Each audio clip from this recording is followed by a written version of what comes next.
We're back on Pokemon Unite. It's been a long dry spell, if you would want to say about it, that all the way back in August we saw the World Champion Series concluding, and finally we start off with the Indian Open. The region again opens up to look forward to India's best team, who that one team is going to be, and on that hunt we start off from today. Welcome back to the Pokemon Unite India Open 2023. My name is Lucifer. Joining me on desk is going to be Necros. And Necros, how does it feel to be back on Pokemon Unite?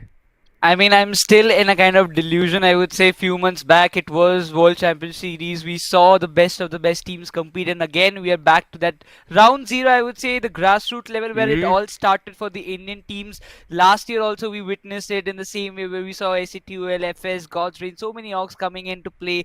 But this time there has been a lot of roster shuffles after the WCS, and I'm really looking excited for what is going to be. What kind of gameplay are the teams trying to put on the table? Yeah, I was talking to players in terms of what's going on. Everybody was just in a not a delusion, but in a little bit of a mix in figuring out Uh-huh. what their next best foot forward is going to be. Whether they stick on to the same roster, as you did mention that there have been changes, or look forward to entirely new and upcoming players, right? Search out through those wild jungles. Eventually, I think teams have found their strides. They're going to be making their path from India Open towards the Asia Champions League later down the line, and by the end of the year and towards the start of the next year, we'll start end up seeing again the World Champion Series as well, to see who those Indian teams and other region teams are also going to be. And I'm super excited because after the, I would say, WCS and the 3 months that we have had, a lot of new Pokemons have come out. People have been bursting their heads on X or Twitter, I don't know what you would call it right now, that please, there needs to be some nerfs, and I have listened to it. We have seen that coming through as well, and it's still a back and forth of a journey in terms of how Pokemon Unite is in terms of the learning curve, because there are some fights in case you kind of miss out and your Pokemon gets KO'd, you might end up losing that legendary fight itself towards the center, and maybe there is a chance that you might even end up losing the game. Now, however, because we generally see a best of 3 games happening throughout, whether it's qualifiers or even in playoff brackets,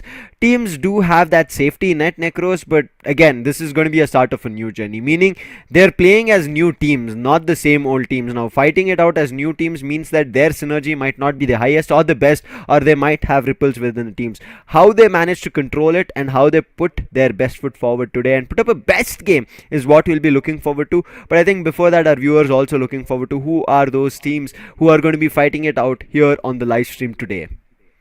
There are a lot of teams in question, but as far as we know, that there are two teams those who have been invited directly in the playoffs, that is SATL and FS Esports, the winners and the runners-up of WCS, as far as we remember, because it was done a few months back. But as we were talking about the roster shuffles and as we were talking about the teams coming into play with the new rosters, it is also common that they will be facing their own teammates as rivals this time. Because if you Yeah. talk about the previous India Open, there were many teams which have been broken down and all the players have been shattered to different teams and now playing against in a different teams, and they will be playing against them this time. If you talk about SATL, yes, there are some changes, and the previous teammates like Goal and all, they have went to a different team. I'm really excited to see what, when you just face your rivals, or I would say when you face your friends in a tournament where it's all about the bragging rights and getting a slot for the next Asia Champions League on the line.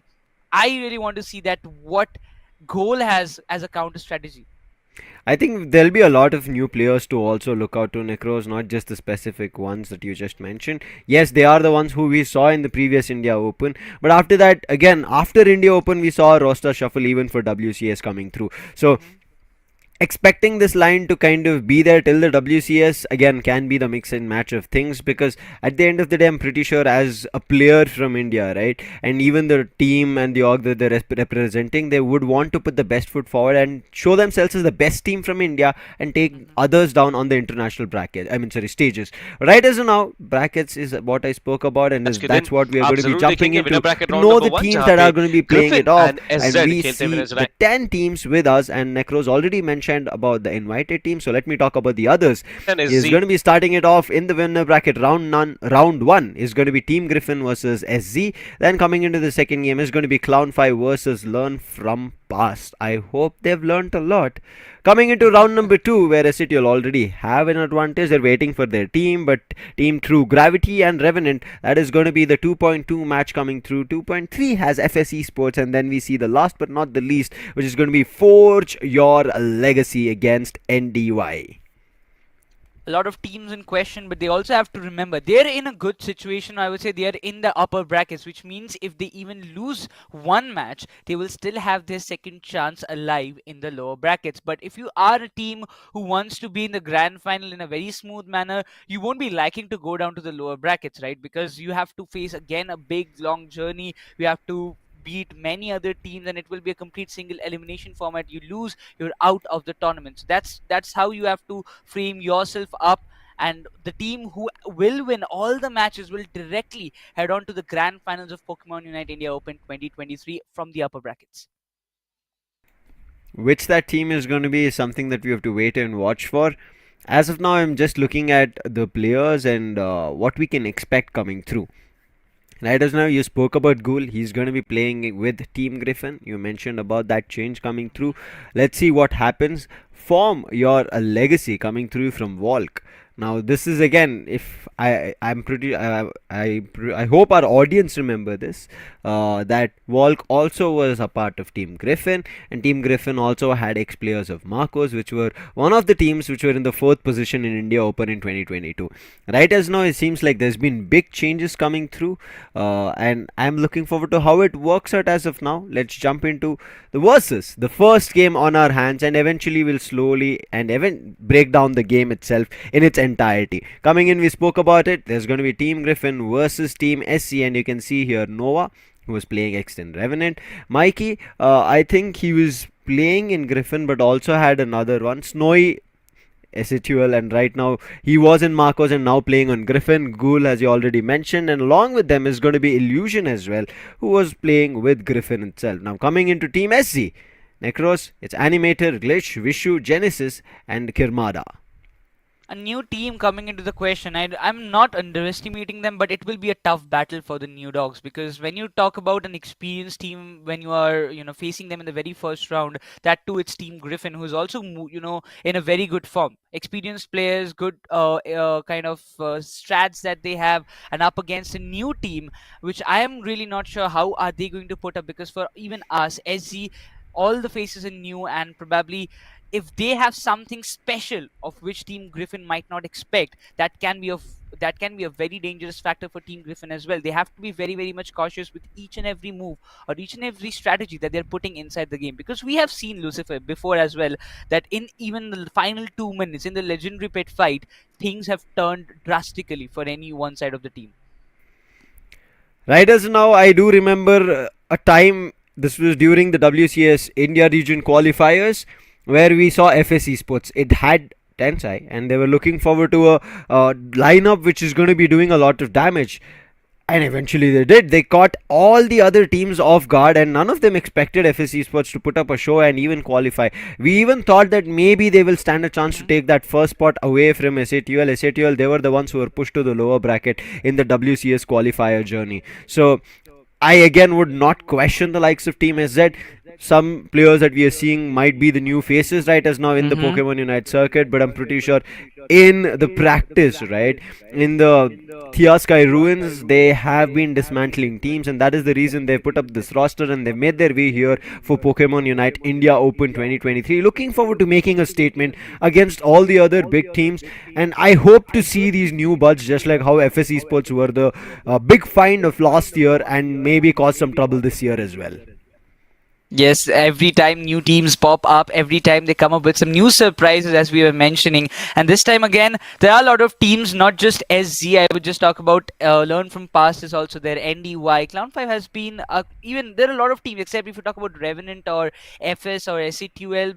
Yes, there is Team Griffin as well, but except that, the other new teams, NDY and Learn from Past, these are also some new faces that we will be seeing, and it's good to see, Pokemon Unite having some new players, and they're also building. They're giving a tough fight to the top players who were there from almost a year, who have played so many official events like ACL, India Open previously, and if you beat them for yourself, I believe as a new player, it's a big achievement. Now, one thing we all remember what happened in WCS.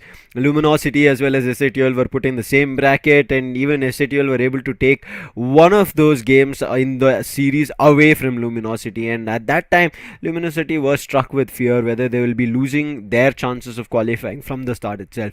And I think if SATUL did that, even Captain Price, who's right now on the Hindi desk, mentioned this, there could have been a chance that SATUL were the ones who could have been called the world champions. And that's what, not just SATUL, I'm just giving a context because SATUL are playing here in India Open. They're one of the invited teams. So they also stand a chance to make a statement again, represent their team and those players on that international stage. But just like them, imagine one team comes in and takes down one of the top teams of the previous years, and they just make them run home and they call themselves the world champion. That's the best part about Pokemon Unite. I think it's all about your setups in terms of how you get your front line established, which can be stable or maybe very havocy, front line heavy, a tank if you when you say it right, in terms of the Pokemons that you choose, or it is going to be depending on your attackers rather than your front lines, the back line range attackers coming through. I'm looking forward to how they made the mix and match of things, because I feel like in the recent Pokemon Unite times, we've seen very less speedster involvements,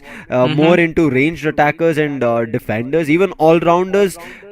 There have been pushes that even Pokemon have been trying to make in with the new fray, right? New Pokemons which have been invited. Like we saw Blaziken as well as Mimikyu. But right now, we'll put all of this discussion aside and jump into this first game's draft phase and see what are we going to see. It's time for the ban. We are going to be seeing on one end Team Griffin, on the other end is going to be SZ. The first ban from Griffin is going to be a slow bro. A true bro, a deadly bro, he indeed is. But on the other end, Zacian is still seeming to be a worry for SZ.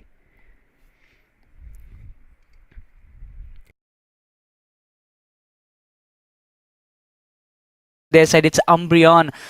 It has been valuable for a lot of times for many teams when it was most powerful, but even after those nerves came in for Umbreon, it's still one of the most impactful defender that works out for a team. On the other end, it is going to be a Cliffable coming in with none other than an Inteleon. I want to see if it's an Inteleon Snipe Shot coming through or just Liquidation. It's going to be interesting. I think Snipe Shot people have started mastering it and now they're giving a competition for Desi. On the other end, we end up seeing Ghoul back in his form of the Mew along with Illusion, choosing. We spoke just about the speedsters and he decides no, it's not out of the game, we'll try to bring it back. And I think these are those fast speedy quick hit Pokemons that you need to have, otherwise if you miss a chance on a speedster, better call it chaos, send it back to the Pokemon Center. Leafeon coming through, and on the other end, keeping the stun and slow ongoing, Vishu comes out with a Trevenant and an Animator with none other than Zoroark. Zoroark.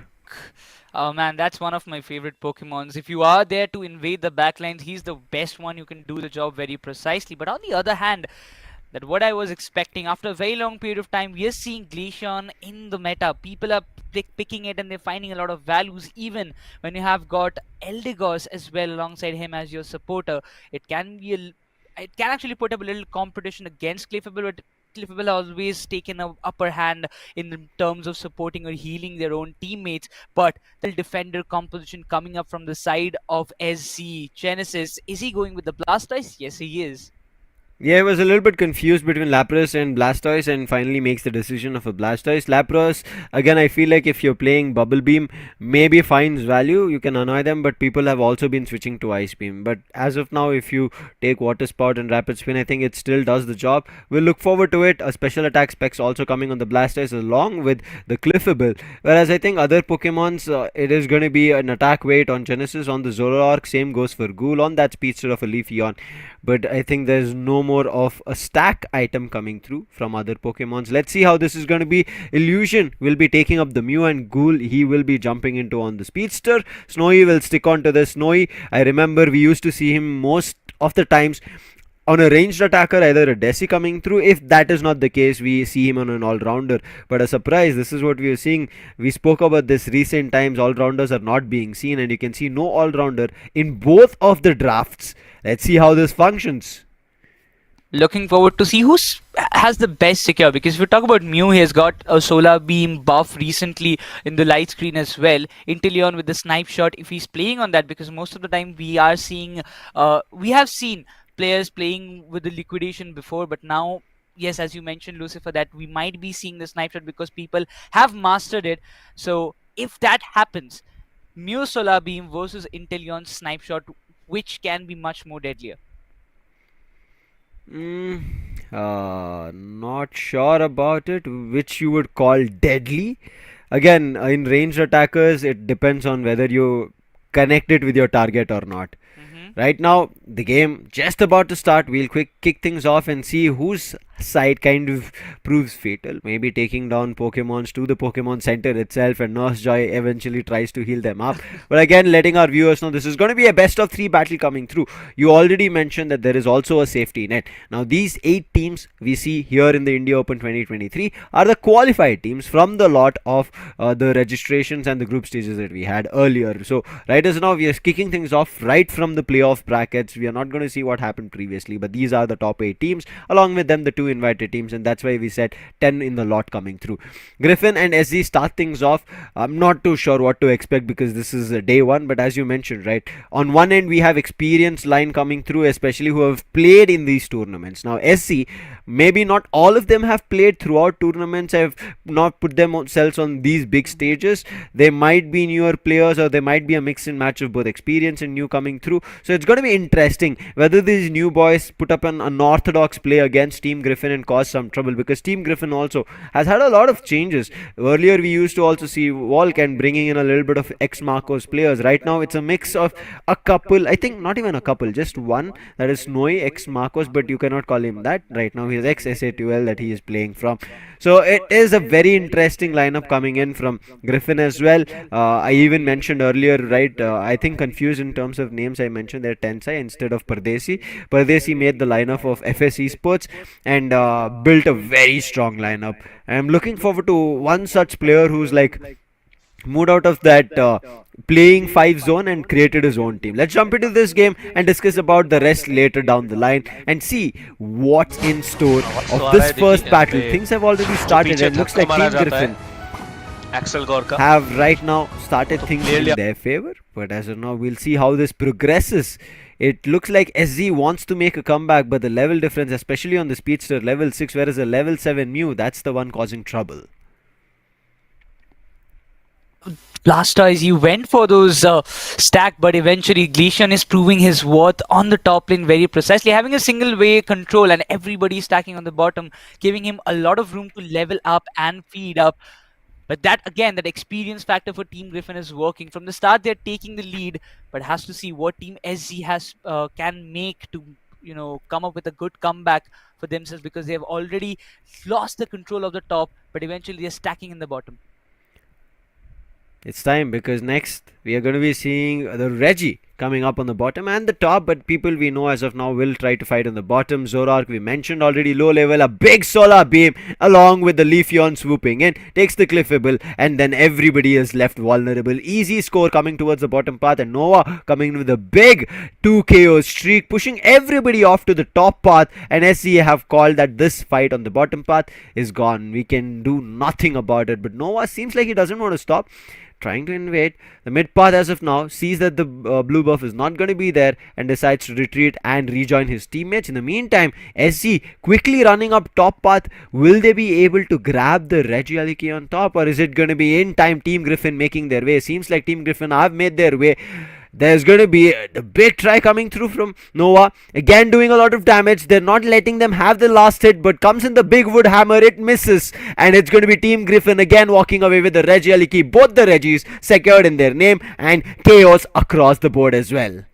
It doesn't even seem like they're letting SZ come up with any kind of counter attack. That kind of solar blade also working so brilliantly alongside that solar beam of Mew. It's just creating a lot of impact. But again, the Leafeon steps in alongside. There has been a lot of chances, a lot of unites being dumped. Even we see Mew trying to make an impact, but there's nothing that SZ can do. Even Zoroark, he's been completely stunned out, and one after the other, the KOs are coming along the way as Team Griffin. They're coming with a one-sided domination. This Nal is causing a lot of trouble. They're unable to find a way to counter it. Before they hit their own stunning moves, that Snarl is causing a lot of trouble, and then we end up seeing Mean Look. We're just trapping them. Again, the Snarl hitting.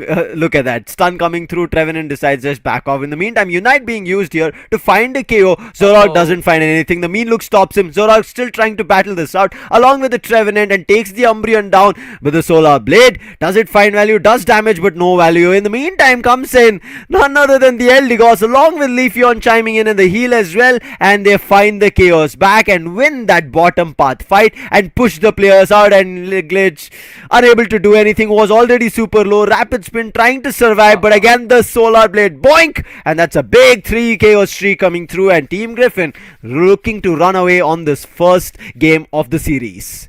Look at the level difference that they have made at this point. Even the Red Rise, yes, Griffin even cannot, like, SE cannot even come up in time, and that's a Red Rise going in the favor of Team Griffin as well.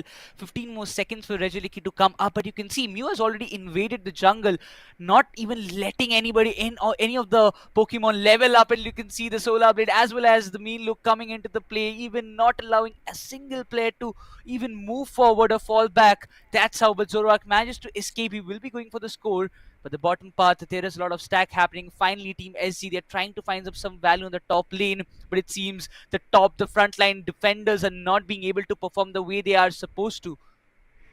This doesn't seem like there's a possibility. They trap Zoroark. He's trying to run away. Solar Beam misses as of now, so he'll survive. But the Inteleon, he gets held out, and the Leafeon going big. I think we might also see 10 KO streak coming in from the Leafeon. Again, they tried in, Trevenant helps, and they finally try to control this bottom path fight coming through. But this Umbreon, it's not letting go of the players. Can it find Animator? If it does, then there's a chance, but it feels like Animator is walking away from the fight, and eventually the Cliffable slows down, and from the backline comes in Genesis and gets a big 3 KO streak. Finally finding the stacks on the attack weight is SZ's Genesis, and that Zoroark, very crucial. If you're playing with an attack weight, you need to stack, otherwise it's going to be no use. You'll not be able to put out enough damage. Right, as now invading towards the mid path, trying to help with Glitch, but there was already Glaceon, and the fail of Genesis over there puts to rest. He's back on his base.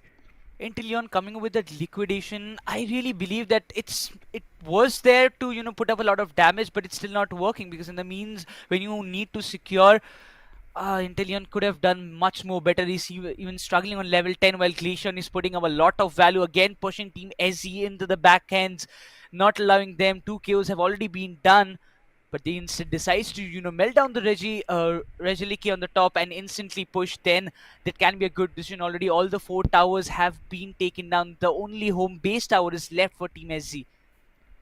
This looks like a tough game here for SG to make a comeback. That bottom path fight that they won, they should have retreated from there, reset and gone for another one, but they decided to continue. It failed, and right now you can see Team Griffin have taken things under control. Noah, nice mean look, tried to trap the Trevenant. Can he find value? And yes, along with him helps the big Solar Beam coming through. And now they want to trap the Cliffable, but on the backlines, tried to invade over there, but the Zoroark gets hit again with a big Solar Beam coming through. That's going to be a 2 KO streak, and immediately Vishu trying to run away. He did unite as well, I presume. He does unite right as of now to save himself. Hyper Beam comes through, but it doesn't find any value, and now it's going to be 2 big tanks that look at Noah playing, and he just acts as distraction, holds 3 tanks while his teammates jump on the legendary pit, even got the Rayquaza shield for themselves. And SZ, I think all hope seems lost. A brilliant 2 KO streak coming in from Glaceon, playing the icy wind and not letting anybody find any value. All of them running to the center, the home goal zone, and they're scoring. Even the Regieleki had sat there, so big hundreds coming in from Team Griffin, which is unstoppable. Though all things have summed up, the early game control that Griffin had, not allowing the main players to stack up, especially not stopping Zoroark, was one of the greatest moves. But the way Glaceon, as well as if you talk about Umbreon, they fulfilled their role was amazing, alongside Leafeon coming with the Solar Blade. Still now he's also causing so much trouble. Even a lot of players trying to stop him, but it's all done and dusted. Nothing can be done. But for surely the next round that will be coming up, SZ for sure will ban Leafeon, or at least the Glaceon, because they don't want this kind of problems to arise again for themselves. I think right as now the front line has been super deadly. Finally they find a way to close off on Leafeon, but Nova, he's still alive on the Umbreon. He's still trying to cause trouble, and look at that quick switch on the moveset. Electro Ball coming through finds a KO, and now on the backlines Mean Look as well as Snarl holds off their Inteleon, and now they'll try to eliminate the Inteleon along with the help of the Mew coming through, chasing the Inteleon. Mean Look puts a stop to Glitz's chase, and a big Solar Beam coming in from Illusion goes huge, and he gets a big 4 KO streak. Did he find a 5? I'm not too sure. He did, no. I think, because before that 1 KO was found from the Umbreon. It is going to be a big 900 score coming in from Team Griffin, and we finally see the Forest coming in from Trevenant. and it doesn't find any value. Team Griffin in the start of Pokemon Unite India Open 2023 proved to be super dominant. This is where we just call it. The experienced team have done so much damage. You just see Inteleon could not find any value being in one of the long range attackers, while Illusion, the way the solar beam was affecting from a distance and those huge solar beam attacks were causing so much damage to all the players. Specifically, even Kumada, as on Trevenant, he has committed so many unites for like 2 to 3 times, but he have missed a lot. He could not find a lot of value when he went with those phantom forests, and that also given a lot of advantage for Griffin to take a counter attack and get a lot of control over them. Look at these assists. I am not going to be even talking about the chaos. Assist. Mikey has 35. Noah has 20. I mean, they were just taking down SG like this was a ranked game coming through in your random matchmaking.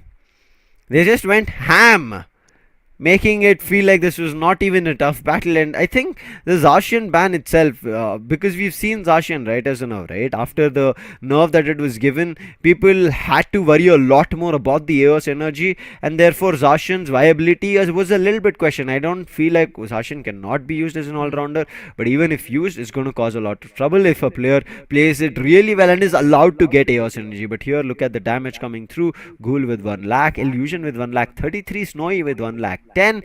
But the defenders, especially I think Nova, needs to get huge credit with 56,000 damage coming in, and on the other end the healing coming in from Mikey constantly 62,000. But there was a lot more healing that we could see coming in from Vishu. As you can see, recovery being 94,000, but it is still not enough, because I feel like way before Kirmada, even though he had close to 1 lakh of damage taken, he was taking the damage while he was either alone and separated from his teammates, or while all the players jumped on him and before he could use his moveset, right, he was getting taken down. So Kirmada's value I felt a little bit lower, and Animator before that Squirtle, Wartortle, and then we saw Blastoise. Before that happened, he was already KO'd a lot more times, so him getting buffed up, and also his stack on the special attack specs, even never, I think it did not come through towards the end. And you can see here just the gap between 2 to 4 minutes, and just as two players who were not scoring, everybody else has scored. Only this bottom path fight that happened, as you can see, the 4th to 6th minute is where we can see SZ have scored goals, but otherwise barely anybody has gotten anything through. I mean, if you talk about the synergy, the coordination between all the players of Team SC, it seemed to me that there was some sort of communication gap or something which was not, working out. That's why we saw that, right? You just mentioned that every time we saw Trevenant trying to initiate or fulfill his roles, it was all alone, or everybody jumped on him and he was completely unable to perform to its level best position. Even it went for Blasters, it seems, because the way Nova stepped in every time, the mean look trapping the opposition Pokemons, and instantly Mew, or is it Leafeon, coming from back ends using the solar beam, using the solar blade, or just jumping into the fight, not allowing him to escape, the opponent Pokemons to escape, was a complete trap that was set by Team Griffin. And eventually we can just say that Team Griffin, the show that they have put up in this very first game, it's a complete example that how the team game, how a team coordination actually works properly. I think as of now, this is yet the start, and we kind of speculated this, Necros, because for some teams they have experience playing on these stages, but for some teams they have qualified. So for them, that itself feels like a first game jitter and a nervous game coming through. So I think that's all right as now that SZ faced, but as I think. On Griffin's end, they did not take the game lightly, because in Pokemon Unite we spoke about it. Even though you put up a brilliant show in the first 8 minutes, if you don't keep that show to the next 2 minutes to end in 10 minutes of the game, you might mess up big time and give up that Rayquaza. Even if you get the Rayquaza, right, and if it's only 1 or 2 players alive and the other players have already had their cooldown and they're back into the game, your shield will go to utter wane. And I think that's what Pokemon Unite enables you to change the game depending on how you play it, what KO you find. And I think here, before you could get stack, even in the overall stats that we saw, right, Blastoise was trying to score, making sure that the stack on the specs was there, but it was not enough. His Pokemon had not evolved. On the other end, Zoroark started his stack in the 4th, 5th minute of the game, which is, I feel like, super late. Zoroark is a very early damage dealing Pokemon, so if you're able to evolve it towards level 5 and get its stack going on in the early game, I think you can get a lot more control from the 0 minute to the 4 to 5 minutes of the game, where things can flow in your direction. Whereas it did happen for the Leafeon, because Leafeon, as you saw, from the 0th minute started scoring, found some or the other scores in the goal zone, and therefore the attack weight did work out, especially for the Solar Blade Boings. And it's very crucial to get those Boings on going along with your Solar Beam coming in from you. I think that big damage of those beams itself caused a lot of trouble that SZ were unable to kind of work through with. And at times, in case Leafeon was getting stuck. Again, I'm saying only Leafeon because I barely saw Mew getting stuck anywhere. Illusion was just free-handed. And in case somebody seemed like was kind of getting onto him or jumping onto him, reset, get himself surf, and then move away from there. And we even saw certain times Electrowall to find that quick lock-on damage from on one of the players of the opponent side. He even did that, found a KO as well, and towards the end he found a big 4 KO streak coming through, which I presume could have been also a 5 if not for Zoroark going down super early. So I think right as of now, it needs to be that quick attacks coming in from SC needs to be planned perfectly, but at the same time, I think that stun that was looking better on the sides of SC was not put into play. We spoke about it, the wood hammers, it seemed like it used to miss targets. We even spoke about it during the Regieleki fight that happened, right, the first Regieleki. It seemed like he was ready to get that last hit ongoing, but Griffin were speculating something like that to happen, waited for the right opportunity and striked. As soon as the wood hammer went to cooldown, they immediately striked in, made sure they got the last hit, and the wood hammer kind of failed over there. Even going in for gravity, right, we only saw once Nova kind of getting stuck in gravity along with the wood hammer coming through, and then Genesis jumping in. And again, this all happened to only take down Nova, who was playing on the Umbreon. Imagine 3 Pokemon had to go big to find that KO. So right as of now, I think Team Griffin will be super happy. Maybe even try to close the series in a 2-0. But I just hope SZ find their strides. Look forward to pushing this game to the 3rd one.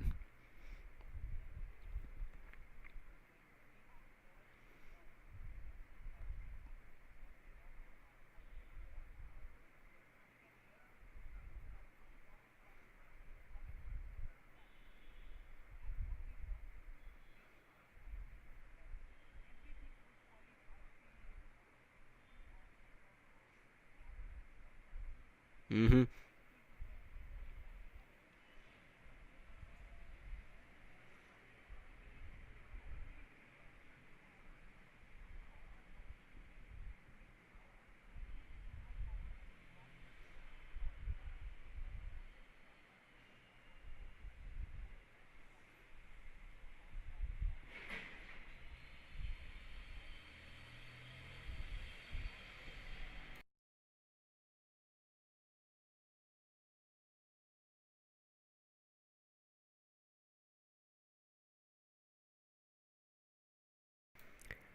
Right as now, I think it's just about understanding what went wrong.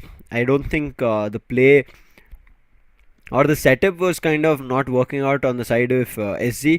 We did miss seeing the snipe shot coming through from the Inteleon. He was playing on liquidation, tried his best to connect it and run away, but I think the reach, especially from the ranged attackers as well as the speedsters, was a little bit better, so they were able to jump to the backline attackers, making sure the ranged attackers were unable to deal damage.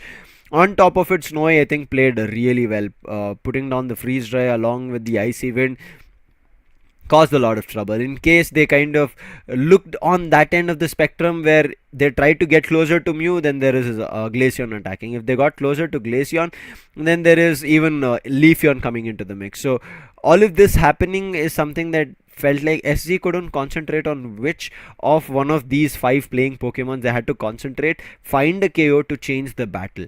Umbreon's overextension gave them the advantage once to kind of find an advantage to push that bottom path, get goals scored. They should have kind of stuck to it. They should have found a way, making sure that the snarl and the mean look doesn't hit. Even if it hits, making sure they trap Umbreon as well. I feel like there was I'm not too sure if the second moveset was used coming in from the Trevenant.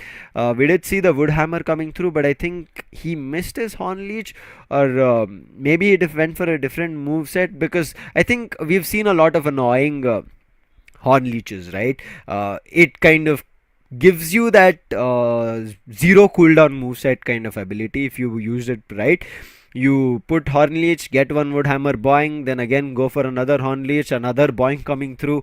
A lot of speculations. Whereas now, let's jump into the second draft here in this first game in the series to see if there is a chance for SZ to make a comeback. SZ will be having the first pick choice, and they decide that Leafeon was too annoying. Those boings on the Solar Blade is too much. On the other end, we end up seeing a Glaceon being banned. A Zacian being banned from Team Griffin. Now this is going to be interesting. We saw that coming, that yes, definitely Leafeon will be one of that Pokemon that I would say SC will go for the ban, but having that advantage of the first pick, Kimada even does not hesitate for a single moment. He instantly went for the Umbreon after seeing that how Nova have put up a show. But what kind of picks this time will Team Griffin have? Snowy went for Inteleon, and Cole sticks with that Mew. So now they have two big long range attackers that can be impactful. Now Snowy, if he is going for the snipe shot, as well as if we will be seeing Mew on that solar beam, it can be very, very much deadly for Team SZ. We see a Pikachu coming in the mix. Uh-oh. Interesting. Genesis. Zoroark, and now he's going in a Pikachu, but I really like the Blissey coming through. Oh, Griffin. Meanwhile, we saw him that given the advantage or giving a chance of taking a Cliffable, not gonna miss it, as well as they have got one of the biggest true bro, that is slow bro, on their side. Now Griffin's pick is looking very, very much promising, but now once again we see SZ going with that Blastoise, and they have got a counter solar beam for themselves that will be Venusaur. But this time they have to make sure that the Blastoise eventually this time gets the chance to stack and get themselves some good, level up himself in a very early stage of the game. But Illusion, it seemed that I really thought for 1 second that he's going for the Blaziken. Yeah, I thought so too, and yeah, this is the patches that we were talking about, but in the end, he does decide.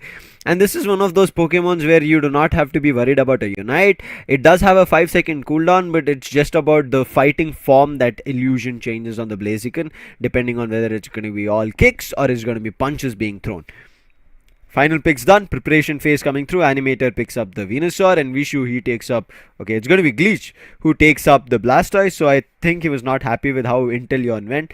Seems like Genesis will keep his... He will not keep his Pikachu. He'll be giving it back to Glitchy. And Genesis, he'll take up this role of being a frontline this time, and Kirmada taking away the Umbreon. This time, there is not a double defender lineup coming through. There is the double range attacker on both the ends, but an all-rounder coming into the mix. Let's see how it's going to work out, especially bringing in a weakness policy for... Blaziken seems to be super interesting along with the attack weight. So tanking up a lot of damage on Blaziken and then getting in with the hits. I'm looking forward to what the plan is, because it looks like Griffin again look very prepared, especially Snowy as well, who's ready here with the Inteleon to kind of show him, maybe saying that, let me show you how Inteleon has to be used in Thea Sky Ruins. I wouldn't be surprised if Inteleon is going with that, snipe shot and fell stinger, that kind of combination, because we have seen it multiple times working so precisely. But also in the previous time, I really expected to see that kind of snipe shot coming in, but it was liquidation as what we saw. But again, it's the second round undergoes Team Griffin. They already have a 1-round lead for themselves. While we will be seeing, I will be excited to see Umbreon versus Blaziken battle on the top. For as of now, it is going to be no invades coming through, but a quick battle for these wild bunnies. Early Pokemon, early AOS energy being taken away from Team Griffin again, and even also finding the initial score, whereas Team SC, it looks like they're just trying to protect their entities and bunnies. Rishi trying to make sure that this 5 AOS energy doesn't get taken away, but seems like Nova doesn't want to give them a chance. Hits that water gun and steals it away. not allowing them to, level up faster. And specifically, the way Team Again. Griffin, they are just stealing every time. Team SZ will not be happy at all, but they have to, depend on the backside wild Pokemons to level up for themselves. And Glitchy, he has to do a big job, bringing up the Pikachu, but also this Swablues and Altaria will be very much important. But it seems that SC, they have the control. SC trying to get control of things, but now with Inteleon also, who's made his way out at top, is going to cause a lot of trouble. But Animator as well, just like SC, just like as we saw the Inteleon go back to its mid path to get those buffs again to level up. That's what we are going to be seeing right as of now. Torchic evolved. So looking forward to the last hits. Does not get the last hit. Water Spout does a lot of damage, and Mikey, he makes sure that Illusion can get back without a lot of trouble. Trying to secure and contest for those wild Pokemons. Eventually, we see Illusion trying to attack, but eventually Wartortle, he has given a lot of damage, and it's a good decision for Illusion to fall back. But oh, that kind of liquidation damage we are seeing, it has dealt a good amount of damage if you see Wartortle, but he also needs to back up from that position. But Umbreon trying to counter with that same move with the mean look, but instantly will be completely wrapped around by all the players. Nowhere to go, and Mew does the job. A big 2 KO streak even finds in Genesis, and right now they want to chase Animator away. A nice liquidation hit coming through, but a counter Solar Beam, which does prevent Snowy from going in for the further fight. But the Solar Beam countered with a Solar Beam, and it's going to be Animator also being taken down and sent on cooldown back to the base. In the meantime, bottom path control in favor for Team Griffin. They did score, but not a big one as of now. Kicking through on the top, but with the Water Spout trying to take the Eos energy away. Illusion and Genesis having their own fight. Again, another hit coming through, but Illusion is going to be the one who's going to get the last hit and secure that Pokemon Swablu on top. Altaria. And right now it's time for the Regis. This time it's going to be a Regirock Solar Beam to check, and it does find damage on the Mew, but a counter Solar Beam, and this misses this time. Oh.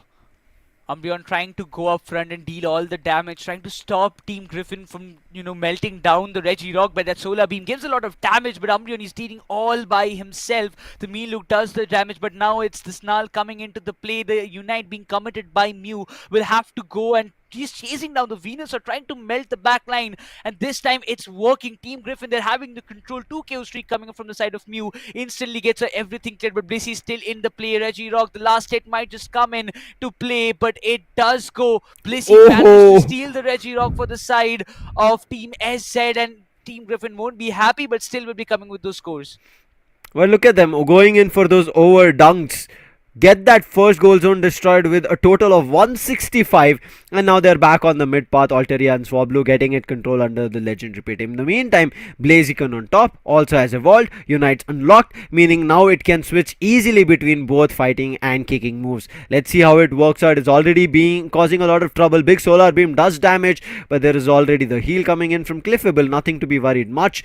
Now they'll all look forward to fighting for the Regieleki. Starts off with the Solar Beam. Regieleki decides to take a fight with Griffin. In the meantime, is there a steal going to happen? Yes, the Umbreon has made its way, but the Unite is not going to be there. The Unite again being used. The Spy Vision.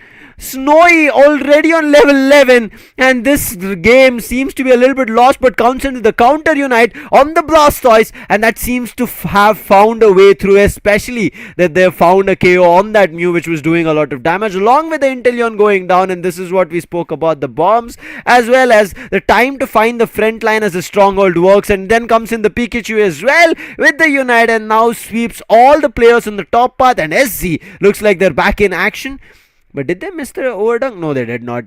40 does come through by the Blastoise to break the top goal zone, and 110 to 215, but it's still Griffin with charge. At least SZ, this effort of the top path fight worked out, and now they look forward to countering even further. The bottom lane has been already kind of under control of Team Griffin. All the players have already kind of have a read that they will be going down, because in 15 seconds there will be another Reggie spawning, so they have to contest for it. The previous time Team Griffin could not make it because it was Blissey who just managed to steal it in time.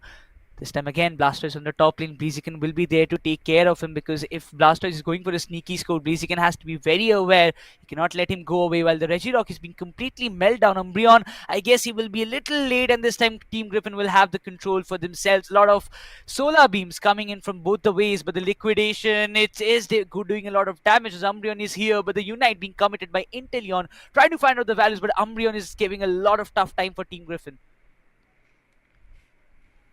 Again, the spy vision coming through, but big unite from the Pikachu. Finds the Mew again. Now the Mew taken down can cause a lot of trouble, but the spy vision helps to find a 2 KO streak, but the Pikachu is also not stopping. Finally, the Blaziken swoops in, but the Hydra Typhoon again coming through from the Blastoise, being the game changer, but the Inteleon still survives, and that Fell Stinger finding the damage, using right as of now Shedinja Doll to find a way to dodge the damage. Big Solar Beam again. They want to take down this Blastoise. Blastoise tried to dodge, but they eject immediately on Blastoise, and they find the hit. A big 2 KO streak coming in on Blaziken. Nice play as of now for Team Griffin to get the fight back under control.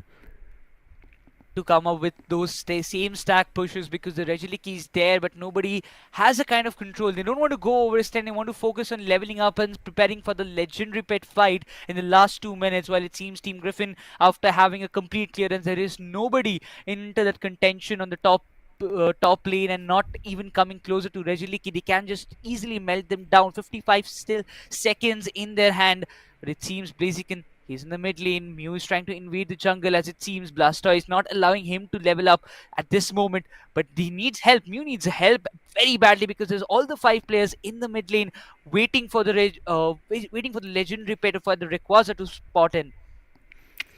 A little bit of a distraction here, and SC gets kind of glued onto one player itself or one Pokemon, and now look at that. The objective has been lost just 30 seconds before the Rayquaza fight, and because of that, the attention has all been moved from SC to the top lane itself. And this top path, by the time they take it, look at the bottom path push already happening from Blaziken, and by the time I think, oh wait, before we get to the 2-minute mark, he will get that 50 dunked, meaning missed the opportunity of 100. But in the meantime, they're all moving towards the bottom path itself. Solar Beam to counter again, does not work out, but Unite being used super early from the Umbreon. Hydro Typhoon as well as coming in. Spy Vision being used right as now to counter things out. Shedinja Doll comes through along with the Unite on the Mew as well. Solar Beam finding value, and right as now it's being countered. They find the Umbreon. That's the opening right as now. The Rapid Spin along with the Water Sport trying to do damage, and they take down the Slowbro, but it immediately gets taken down as Blastoise also goes along with Blissey being wiped, and a team KO coming through as SC, who launched their Unite super early, lost the game,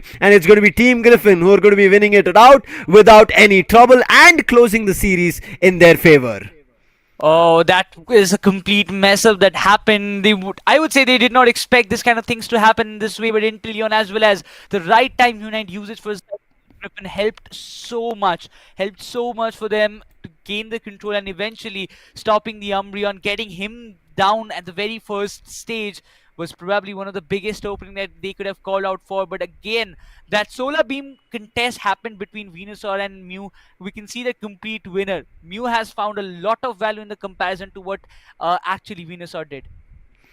Right as now, somehow they've managed to trap Snowy, but that one trap is not going to help them, because there's only 48 seconds on the clock, and SZ need to find a way to push to the goal zones and score. Right as now, a big difference of 500 goals is what they have to push ahead for, and none of them are close to even 100 AOS energy, or even if you like 50 AOS energy to double things down. And the Blaziken's back. We find it finds its first KO. Typhoon again coming through, but it doesn't seem like it's going to find value. Kicks coming through, then maybe I think an overheat coming through, but in the meantime, Verdant Anger coming through, which helps. But before that itself, Blaziken finds a KO, and Blaziken doesn't want to stop, but the Blastoise, who thought it was super low, then saw the Mew on full HP, and now he has to back off, because another Solar Beam will put Genesis down. And in the meantime, Animator, he knows he has nothing else left in the game. Solar Beams to counter and take down the Slowbro. Maybe they KO the Slowbro, but this game is Team Griffin's to win.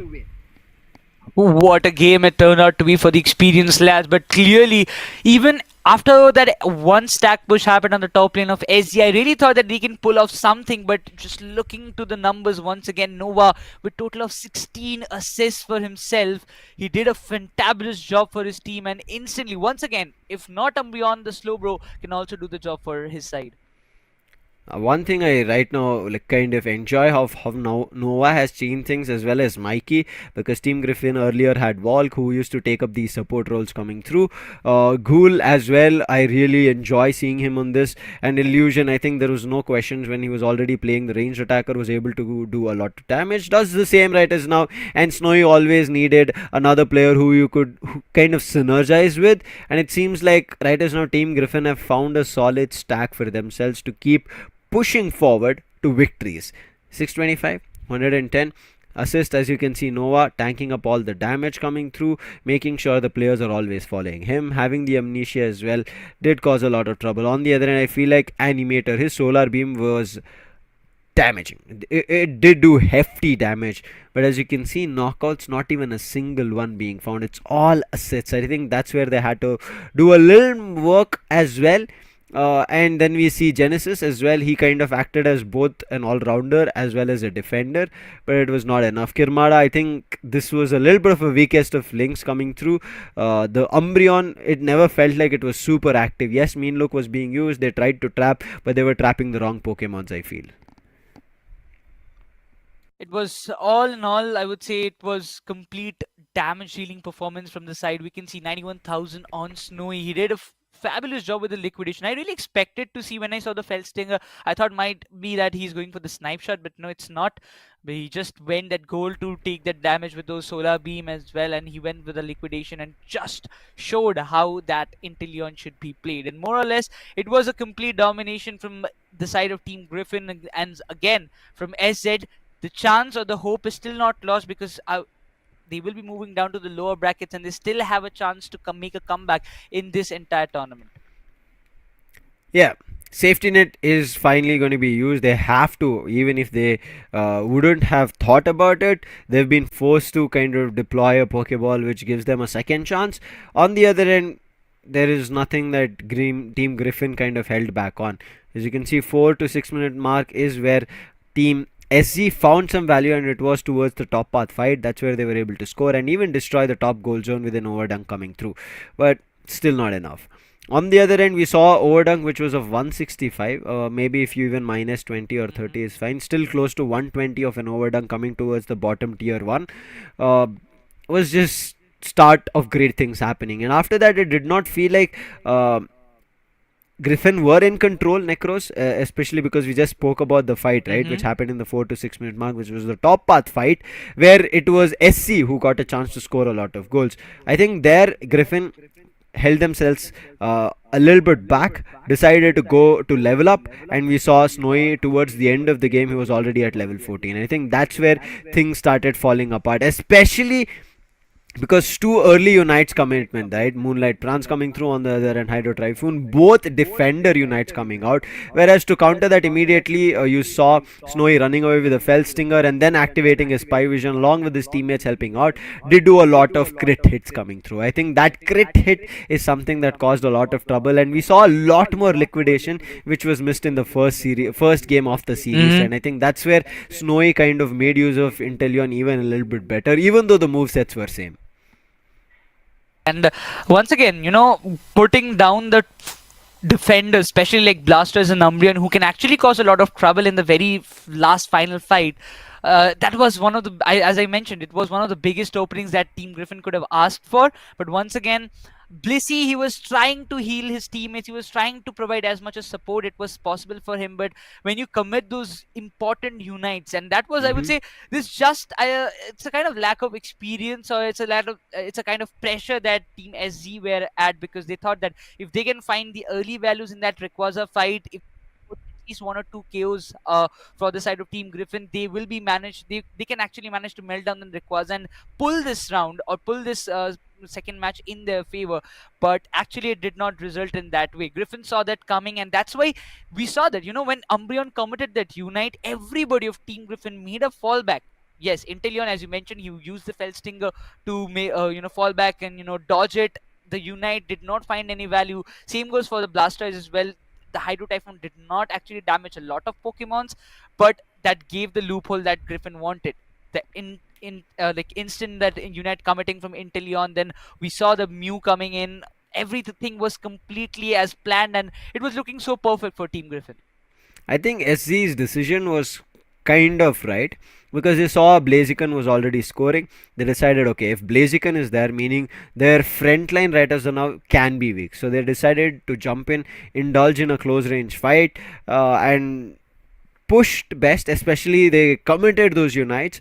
But on the other end, they kind of should have also speculated after seeing that there was a Shedinja doll. Even if they use those unites, immediately Inteleon will use the Shedinja doll and try to just immediately not take any damage. And once it's out again, it's going to immediately use its unite, and that's what happened. Spy Vision came through, and the others helped out. But right as now, the first game of the winner bracket 1.1 is done. We'll be jumping into the next game very soon, right after this short break.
Welcome back ladies and gentleman, आप सभी का फिर से Ladies and स्वागत है gentlemen, to Pokemon unite Pokemon India Unite open India Open 2023। जी 2023, नहीं, where we pixies just saw an amazing game between SC as well as Griffin.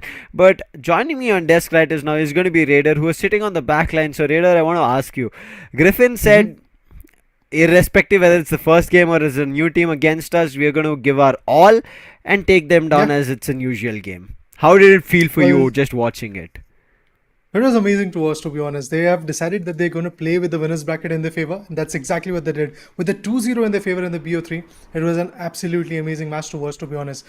I was like basically waiting for my chance to be here on the desk and eventually enjoy the whole matchup. But yeah, man, absolutely amazing performance coming in from Griffin. But yeah, I do feel from SZ's perspective, there was a lack of synergy coming in. Maybe they're going to figure it out and bounce back from the low bracket. That's what I we expect from them, round. I Yeah. think it's also those risks, right, Raider, when somebody decides, like, I'm going to use my battle item as well and move in to take a fight rather than Mm-hmm. saving myself, right? I think those kind of risks were actively being taken from the side of Griffin rather than on side of SG. I think their battle items, we rarely saw them that they were trying to save themselves. But as of now, we'll jump to the brackets as well to give you an idea of Let's what go. was happening. And you can see Team Griffin, they've made their way ahead and they will be fighting with, I would Ooh, call what's them it the here? Indian champs, right? But the Indian champs have also had a change here. So their change, how is it going to be? SATL Esports, what are they bringing here new? And especially against a firepower heavy Griffin who are hungry for victories. Last time, I think Team Griffin did not have a great time to move ahead. They were very early on moved out of the brackets on the winner brackets. This was again, I'm talking about all the way back in India Open. When it was like kind of ex Marcos players. This time, Team Griffin have decided to start again the fight with SATL Esports. But what do you Mm-hmm. think, Raider? What's going to happen?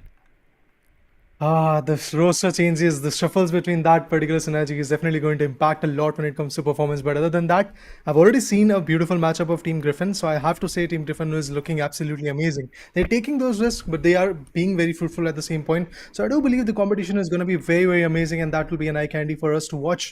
But apart from that, yes, even Institute Esports, apart from the fact that they were the previous champions, they have to fight back again. The roster changes that are there are obviously going to create a like type of situation where they might not be able to be that fruitful. But yes, Koki and Alim, the newest addition coming in from Mesitoli Esports, have to perform equally well so that the team retains their title of being the champion. I'm not too sure who is going to be able to retain things as of now. Now, Team SG, they yes will be pushed to the lower bracket, but they're still not out of the game. Let's Mhm. jump into the versus right as now of the game Let's on go. hand. Game number 2 here for the start of Pokemon Unite India Open 2023. We're going to be seeing a Team Griffin who just finished their game fighting with SATL Esports to continue maybe that victory streak. But I do like a face coming back to the sides of SATL who's going to be cursed.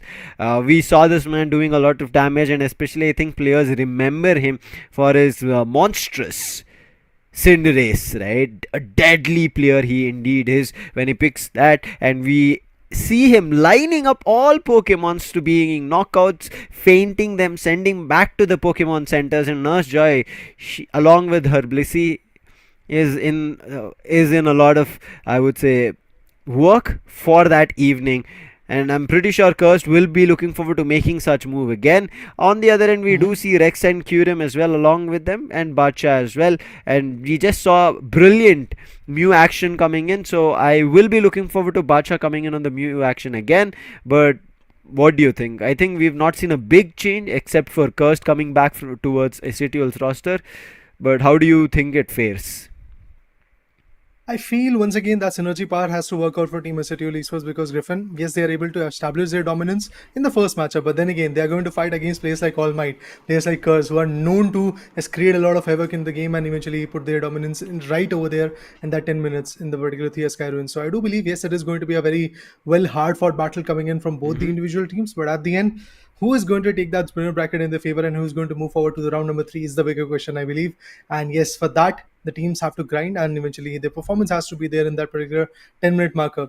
that farming and eventually evolving a little bit early has to be there. Because if I try to recall the battle between Griffin and SZ, the fact that I was watching from the back end gave me a clarity that the evolution of the Pokemons was not that easy, and SZ was failing in that terms. But yeah, let's go to the draft pick phase as well, so that we have a clear perspective of which Pokemons are going to be there. But even before that, the van phase, one of the most interesting phase that I have to go with, I believe Inteleon is going to come from Team Griffin, and on the other corner, Zacian will be coming in for sure from Team SATL. And there you go, the bans are here.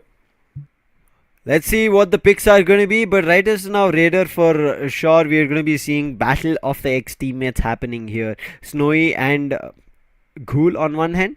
On the other end, we even see, I would say the whole lineup itself. Ghoul has played with SATL, Snowy has played with SATL, Snowy had his friends back in Marcus as well. So, a long journey that these players have come up through. I would say these 7 players, the other ones who are going to be causing a lot of trouble. Noah has always played against the likes of players of SATL, and this time he's still going to be doing the same. But picks quickly Ghoul, he does not give Badsha the chance of having the Mew. Immediately picks it up. Kyurem back with the Hoopa, and this is what I wanted to see. Supports who kind of do help in healing but can cause a lot of change in the game in terms of ripple of momentum while rotations are being done.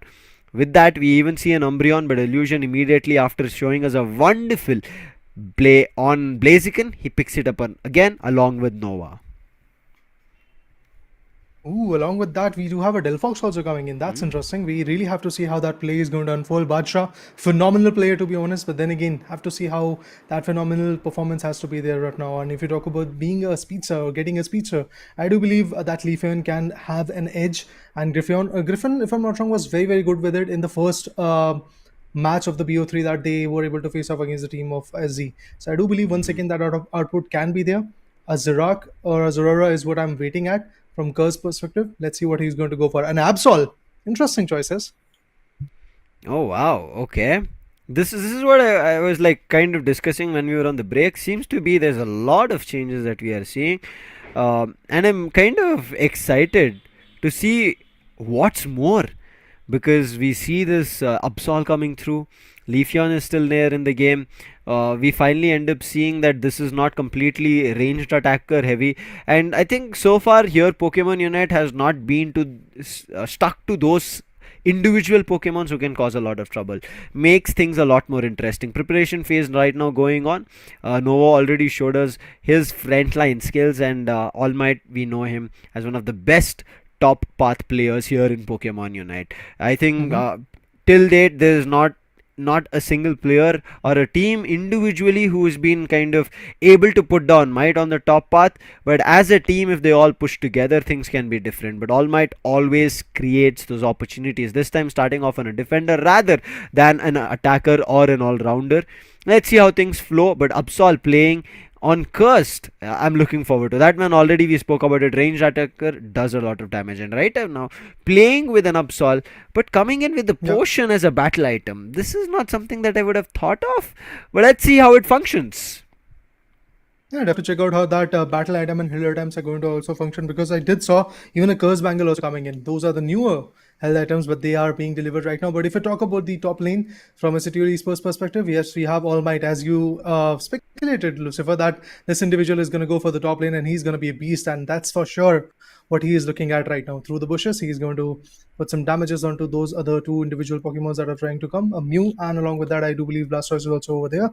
So yes, the damages are there, but in order to come back with the support, we have a Hoopa pretty close to that region, and that's exactly why the contest is going to go a little bit longer. For now, farming is going to be very important. That evolution, that leveling up scenario is going to be really very important. But at the same point, the EV is going to go for a goal.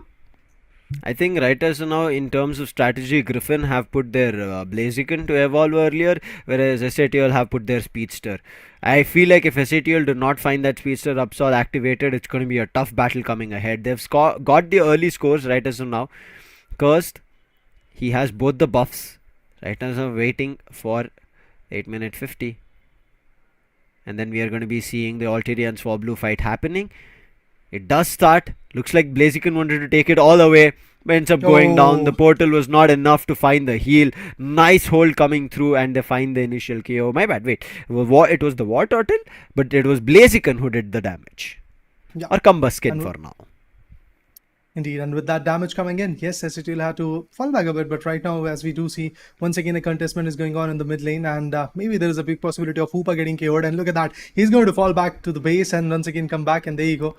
That is why we do see a lot of changes. When you talk about Kyurem and his Hoopa, I believe that particular individual Pokemon could bring in a lot of momentum shifts, a lot of changes in the game, and that's exactly why this kind of Pokemon has been chosen by Team City Esports. On the other corner, if I talk about Team Griffin, once again, leveling up in the top lane is going to be the case. Mew is right over there trying to get the wild Pokemons, and apart from that, we do see Water Turtle also coming back very close. And in the mid lane, Alternate Swablu is at the contestment, and it is going to be in the favor of, I believe, Team Griffin once again. Fights as of now in terms of evolution looks to be a little bit better for Griffin. As you can see, Blaziken fully evolved. Absol and Blaziken can have a fight. Seems to be like we do not see a stack coming in from Absol as of now. Therefore, Absol will look forward to just doing damage. Has the scope lens, meaning will look forward to extra crit hits coming through. But is that going to be a viable chance? Nova with Surf and also a Boing coming in with that Solar Blade does secure for Griffin the experience. Alterian Swablu again coming in, waiting for the right opportunity, and a big Boing which takes this Alterian Swablu in their favor. And now Snowy in the meantime just running around wherever he sees the wild Pokemons, takes a Baltoy and now backs to the Asalagor, overheat over there, and will look forward to getting the blue buff back again. And this chance of having the unite, right, especially for a Blaziken, is big time. Now all the players are jumping in for the fight towards this bottom Reggie. It's Reggie Rock right as of now. Rex again moved in, but a overheat coming in from the bushes, big damage coming through, and Rex did not even presume that, and with that a follow back of a Surf. Then the Surf helps taking down none other than Hoopa, and with that Absol fails a big 2 KO streak, but the Surf from All Might to try and deny the score of the bottom goal zone, it does not work out, and Might also goes down, and that is Team Griffin answering back big time, and an extra overdunk, not a big overdunk, but still closing and destroying the bottom goal zone at 103. The pressure is on SCT, so look at that, even the Reggie Rock is going to be in the favor of Team Griffin. What a performance that is, and on the other corner, if we're talking about the ADC, I believe pretty soon the contestant will begin for that objective as well. But yes, for now, Hoopa is Kyurem on the top lane, trying to get whatever he wants to. I mean, he's trying to level up as fast as possible because, as you said, Lucifer, that the level up scenario does look very good for Team Griffin, and they're pretty close to their final form. And on the other corner, we have a lot of contestment going on in the bottom lane already. With the destruction of the first goal zone in the bottom lane, SCTL is actually at a back foot, but still they're trying to perform. They're trying to bring in the A game. I have to see if that is going to be a possibility. The hyperspace holes are also going to create a very good big opportunity so that the stack will be there on the top lane and they can deny Mew. That is going to be the case. Umbreon, the defender in the mid lane, is also trying to contest. The solar beam goes in, but eventually wasn't able to find anything out of it. Once again, the hyperspace holes, very fruitful. And yeah, we do see Dilfox coming in on the top lane. Pretty interesting contest could be there over there. And eventually, if we talk about Blaziken, he has got 40 years energy. He's going to wait a little bit longer, then eventually go for some good initiations on the top lane. And that's exactly what is happening. A full top lane stack has been delivered. Regieleki is now at a contest. We might see some KOs. Oh, there you go. Delphox has taken down by Leafeon. With that, another KO will be coming in. It is SCTL Esports who is losing a lot of chunks of player. The Water Turtle goes down, the Umbreon goes down, and even the Regieleki is now in the favor of Team Griffin.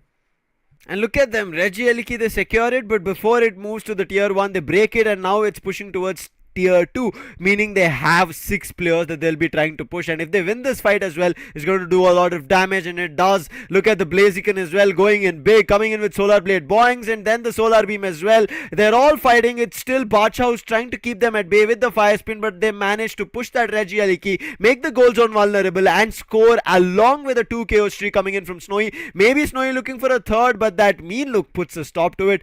Ghoul gets chased by the Fire Spin, but nothing to be worried because Bacha, he couldn't push or chase with the Delphox, and right is now after that reset, Griffin at 321. अगर अपने opponent के DPS को opponent के attackers को counter करना है then I am definitely looking forward to see what SCTL Esports is going to do, because look at the goal difference. There is more than 300 points of goal difference. The only thing that SCTL Esports can now do is just farm those unites and eventually wait for the right time period so that they can strike onto the Rayquaza and then eventually get that pop of Rayquaza, that advantage of having that that requires in their favor. But the first goal zone might actually get destroyed pretty soon. Umbreon on the other corner finds a KO, but eventually gets traded off. In the Flux zone, we do see a lot of KOs coming in. It is going to be a KO streak coming in from that Mew. In the bottom lane, Hoopa, the rings and bound is going to be the case. The Unite has been utilized, and with that, the A steal! Oh, it's a steal coming from Slowbro. You do the efforts, you get the damage, and eventually it is going to be Team Griffin who is going to seal the charm away. And look at this, Hoopa was trying to put on a portal run away, and it does not work out. The overhit and then the kicks and the punches coming through is just enough to find chaos. Team Griffin sitting at 321 and Soul unable to do anything as of now. They're left dumbfounded for now. 3 minutes in the clock. They need to start evolving, but right as now, we spoke about it earlier itself, level advantage on players of Team Griffin. They still have it. There's a level 9 Hoopa who just evolved to a level 10, so something that they're getting closer to, but another fight has started off. It feels like Blaziken got stuck. Unfortunate for the sides of Team Griffin, but they shouldn't continue this fight, and that's the reason, as you can see, they're all backing off. Big Solar Boing comes through and they find Absol and immediately force SATL also to back off, and because of the hyperspace portal, you see, they all were able to retreat. But right now everybody's using the jump pad trying to come to the top, but the Slowbro with the surf is trying to stall them as much as possible. In the meantime, Ghoul tried to take that Regieleki in his favor, but understood the players of Solar here, and now he's trying to wait and watch of what they're going to do, making sure that SATL do not get the last hit. It's going to be a Solar beam coming through, but might not stopping with the surf. He's pulling everybody away, but it's still him being held, and finally he'll be taken down along with the leaf from Leafeon, securing the Regieleki and also confirming chaos on an Umbreon, putting SATL in trouble. And there goes the legendary Pokemon Rayquaza. It is actually about to be in the favor of Team Griffin because look at them, they are really trying to snack up onto that mid lane and eventually get everything out of it. But Unites are now being done, multiple Unites, but it is going to be Mew who is going to seal it away. It is going to be Team Griffin who is going to have that advantage, but can they really survive? No! There are going to be multiple KOs coming in. It is going to be a KO coming in onto Blastoise. Other than that, Slowbro finds one more. At the same point, we have Umbreon getting one more knockdown coming in, but it's going to be a round, it's going to be a match of Team Griffin. It does feel like that because they've got that buff in their favor, and along with that they are securing multiple goals. But look at this, Rex patiently was about to score 100, but no, he gets disturbed by the jump coming in from the individuals of Griffin. And with that, it is looking like a round, it is looking like a map which is not going to be in the favor of Team Griffin. Which is not going to be in the favor of Team SATL Esports, my bad. And on the other corner, if we talk about Team Griffin, yes, they're definitely looking quite dominating for now. They're trying to get every single Pokemon out of the equation. They're trying to get those multiple KOs. The Solar Beam goes in, not being that effective, but still the damage is already there. Look at that. Hoopa is going to make sure that the players are going to TP back to the base and then eventually come back with the HP in their favor and get some good KOs. But still, the score difference can be diminished, but I still feel that the comeback will not be that easy for these individuals. They have got those 50 years energies. I mean, they can dump in those hundreds, but the Solar Beams are actually pressurizing the lot. The Hydro Spin comes in from Blastoise. It is still going to pressurize the individuals, and there is no such goal coming in for now. They're trying their best to push this bottom path. It's not working. Players are respawning from Griffin, trying to cause trouble, and look at them keeping distance. Might try to push to the Flux zone, but it was not enough. Blaziken, he's still surviving. I think they have to find a way to take that Blaziken down. Mew is back in action along with the Leafeon. Ghoul jumps in, and at this done, there's nothing that they could stop Griffin from winning this game. And Griffin, they're still running to get a last score secured. Illusion, I don't think he'll have a chance, but wait, he gets the jump pad stops Griffin from getting the score of 32 put down, 36 put down. Otherwise, I think Griffin would have overextended the lead that they already had, pushed it to close of maybe 560. But as of now, I think SATL, as you can see, Curse barely has 1 KO, Badsha has nothing to speak about, and All Might, I think other than talking about the top path control, there was nothing else that he could do. You could see, even though he was initiating fights, his teammates were held back because of the other players of Team Griffin. And Team Griffin, Illusion sitting on 11 KOs, closely with Snowy, and look at Snowy also with 14 assists.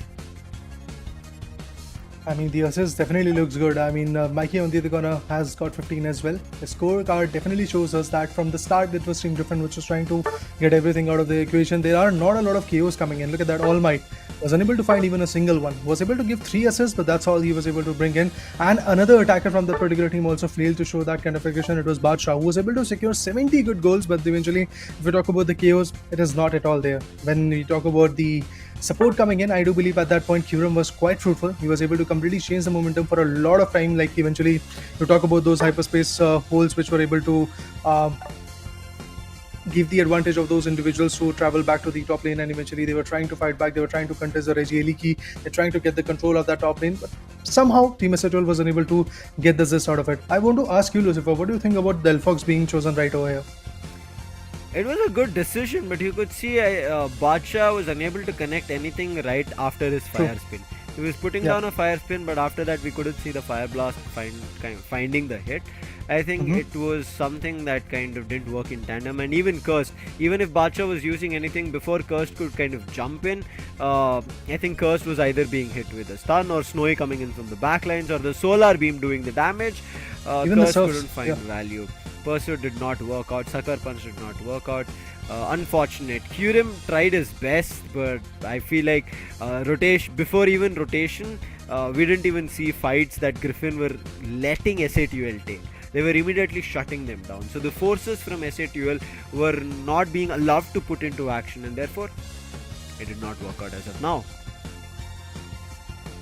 A sad victory coming in from interesting victory coming in from victorious team known as Team Griffin. But on the other corner, yes, the fans from SATUL Esports are going to be a little bit more on a sadder note, because look at that. The graph also shows that from the start it was Team SATUL Esports who was able to get 14 good goals at 2-minute marker, but after that, like for straight 6 minutes, they were unable to secure a lot of points, and at the 8-minute marker they were able to get 30, and in the final circle they were able to, in the final stretch time to be precise, they were able to get the bottom lane goal zone, if I'm not wrong, bottom lane first goal zone, and that's the only thing that they were able to destroy in that particular scenario of the final stretch time. Other than that, it was a complete increase, a complete incline in the graph of the other team, Team Griffin, and they were absolutely adamant on the fact that they were getting all those objective Pokemons as well.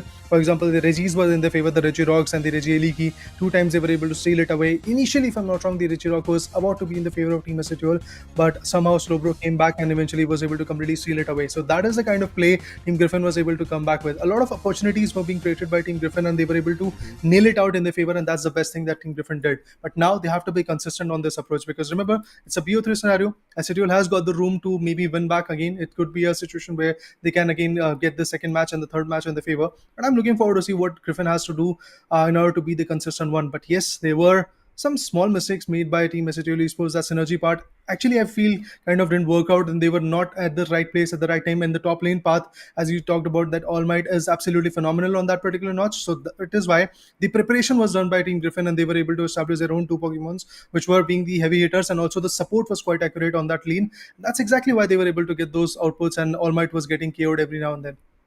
I think main issue here also happened that on one end it was a speedster taking the buffs, and on the other end it was an all-rounder. All-rounder evolved, got better moves, and before I would say the speedster could have done or kind of indulged in a fight, Blaziken kind of did take away the wild Pokemons, the Indeedee and bunnies coming through, even the Baltoy and all, right? He was taking away all of it. So I think that's something that they had to look into, making sure that the Torchic to Combuskin to Blaziken, kind of that evolution should have slowed down. We saw by the time the Reggie on the bottom was spawned, the first Reggies, right, at the 7-minute, he was already at his Unite, so he was able to switch between kicking and fighting moves easily, and I think that's what troubled the players, and eventually the early Unites being unlocked from Griffin caused a lot of trouble before we could see anything. I think we ended up seeing the Unite being unlocked eventually when players started moving towards the first Reggie Eliki on the top, and you could see how disciplined the players of Griffin were. In the meantime, while SATUL decided to move up, tried to fight for Reggie Eliki, players from Griffin were taking their time and getting the wild Pokemon, that experience, to make sure that everybody else also unlocks their Unite moves. And by the time that SATUL were about to confirm a Reggie Eliki, swooped in, Blaziken came through. Even though there was the fireworks put right on Reggie Eliki, it didn't matter. They were still able to secure. And then the second time, right, SATUL thought, oh, there's nobody here, only one Slowbro. Let's not fight with the Slowbro. Let him survive. We will make sure we secure the Reggie for us. At the bottom, he uses a surf, takes that away as well, steals it away from them.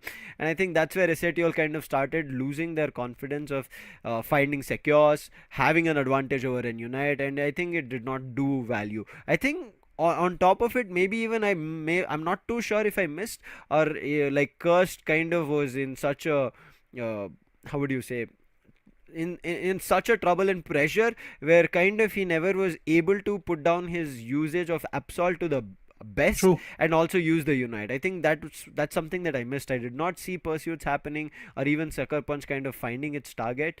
But I think that's okay as of now, because it was the first game as well, and we did speak about it. There are roster changes in Griffin. As of now, in terms of the circuit, they've been doing a lot of damage, Raider. Oh, yeah, definitely. I mean, after getting the momentum in the first match, they were absolutely adamant on the fact that they are going to perform the way they did against Team SG, and they're going to even suffer the particular team known as Esports, and that's exactly what they did. Their choice of Pokemons was pretty similar to what they were able to choose in the initial first match, and eventually playing right now was also kind of similar. They were trying to conserve their Unite moves, and also at the same point, they were trying to evolve as fast as possible, and they completely took the whole control of the mid part, or should I say the jungle, by the all-rounder Blaziken, and that was the best part, as you said. So eventually, all of that situation worked out for them, and yes, it was a very interesting match coming in from Team Griffin. But now, if I talk about the player of the game, it is definitely going to be the guy known as Snowy coming from Team Griffin. He was playing with Blaziken, and look at the damage, 77,316. It's quite good, to be honest. Being an all-rounder, yes, he was able to take a lot of damage as well, and also give in a very huge chunk, to be honest. 9 knockouts and 14 assists, score of 162 was able to be secured by this individual in just one match. So I do believe Snow is going to put in a lot of effort to really be there in the winners bracket. Etc. definitely has to put up a fight so that they can stay right over here. This is the versatility that Snowy just showcased us. You mentioned, right, in terms of their Pokemon picks, it was similar to what they used in the previous game, but it is not the same, because there was the force of hand where they were not allowed to use Inteleon. It was banned. And therefore Snowy said, okay, Blaziken is something that I do want to pick. And we were just talking about it. Snowy kind of plays that long range attacker which does a lot of damage, otherwise the front line all-rounder. And at both ends, he is a tough Pokemon trainer to beat. And he just proved that here. He made sure that he was ready for the fight that was being put down from their opponents. And he said, I'll take care of the front line, and made sure he did, because of which I feel Illusion was also kind of put to a place where he was a little bit easygoing, right?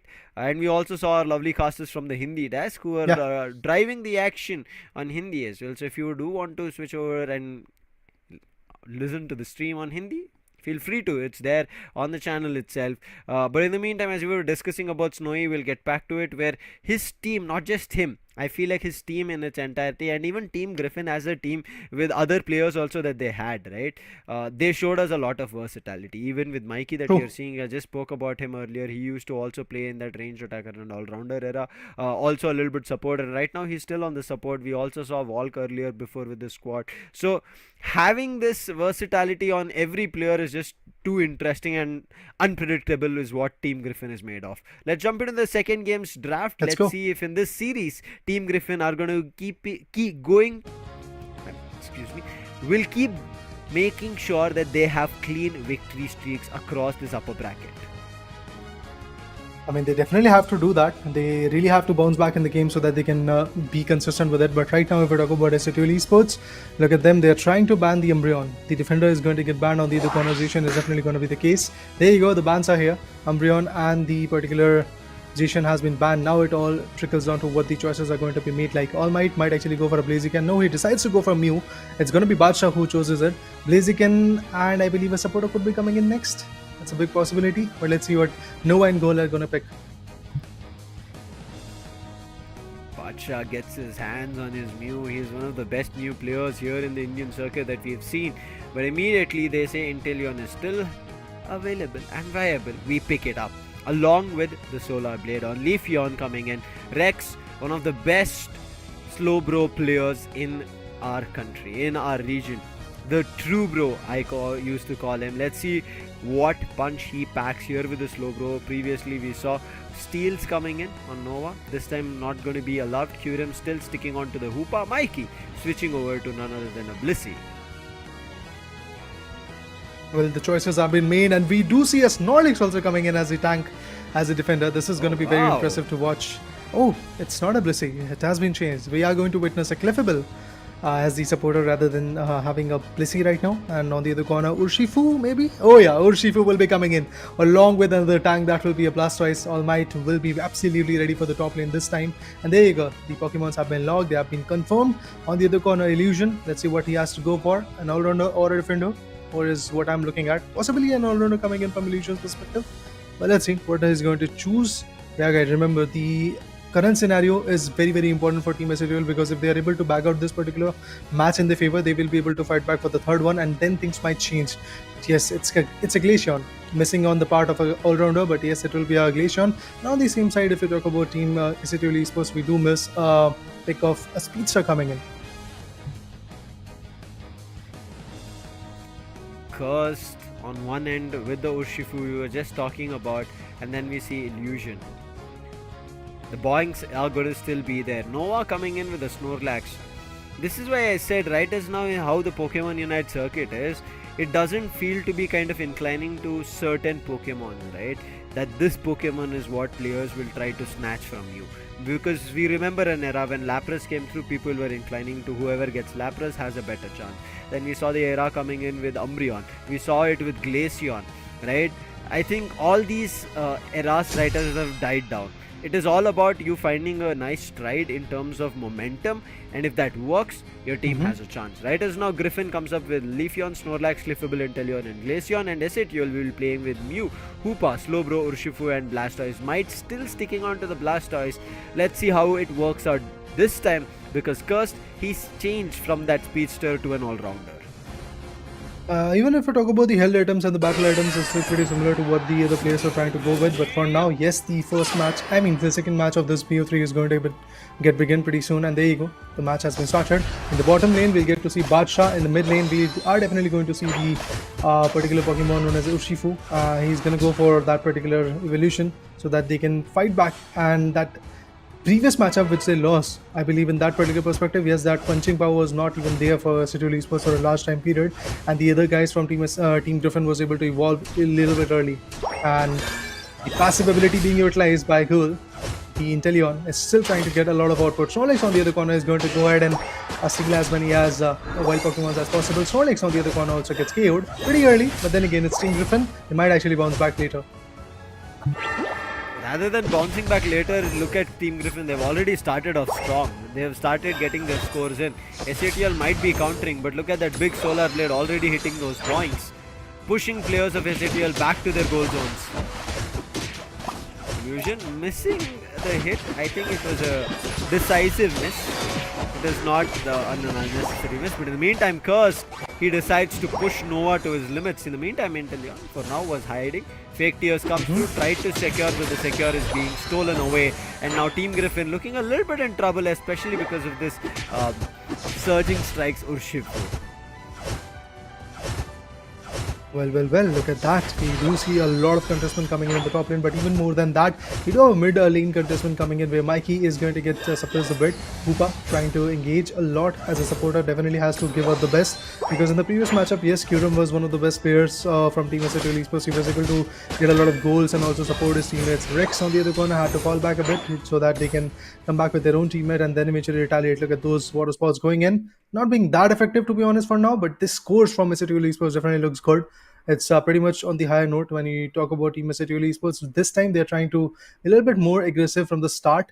And on the other corner, Nova trying to find out where the alternate Strawberry is going to come. And there you go. With that, yes, a complete ruckus is going to be there in the mid lane. And we do see maybe a knockout coming in for Nova, possibly. But eventually he's going to back out a little bit early.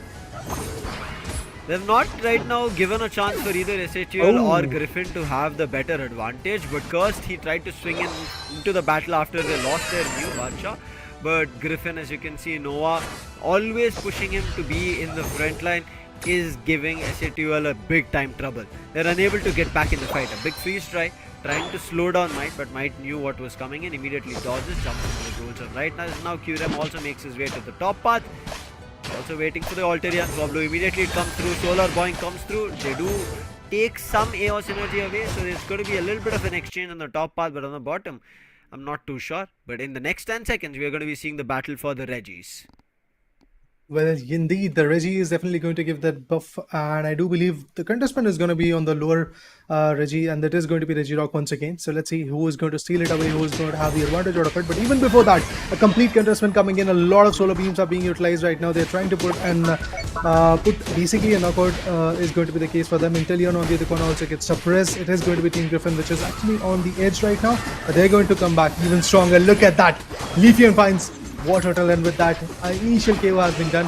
Even the Slowbro could actually be taken down. No, it's Snorlax who has been taken down by Hoopa. Interesting KOs are coming in. Once again going to TP back to the base so that they do have the adequate amount of healings in the favor so that they can fight back. Even the solar beams are still working out. They have to fall back to their base goal zone so that they can eventually heal themselves up and then eventually bounce back. Regirock is now at the contest. Rex is going to go for that initial pick into the Valeria into the bushes so that they can predict where the players are coming in from. Snorlax on the other corner is trying to pressurize, but no, it is going to be a situation where Team Esports this time steals away the Regirock in their favor. With that advantage, they might be able to put another set of scores, but Team Griffin on the other corner in the top lane, a complete different story has been written. They've destroyed the first goal zone and eventually have secured 106 goals, but that is exactly what Team Esports was also looking forward to do in the bottom lane goal zone. Orchidians probably coming in, things might change with that. The AS energies will be coming in, and also the level buffs might be there pretty soon because there is only Urshifu who is at level 10. Okay, finally we do see a Blastoise also being evolved by the perspective of Esports. On the other corner we have Inteleon and also the Leafeon, the Speedster, along with the Glaceon already at the level buff in their favor.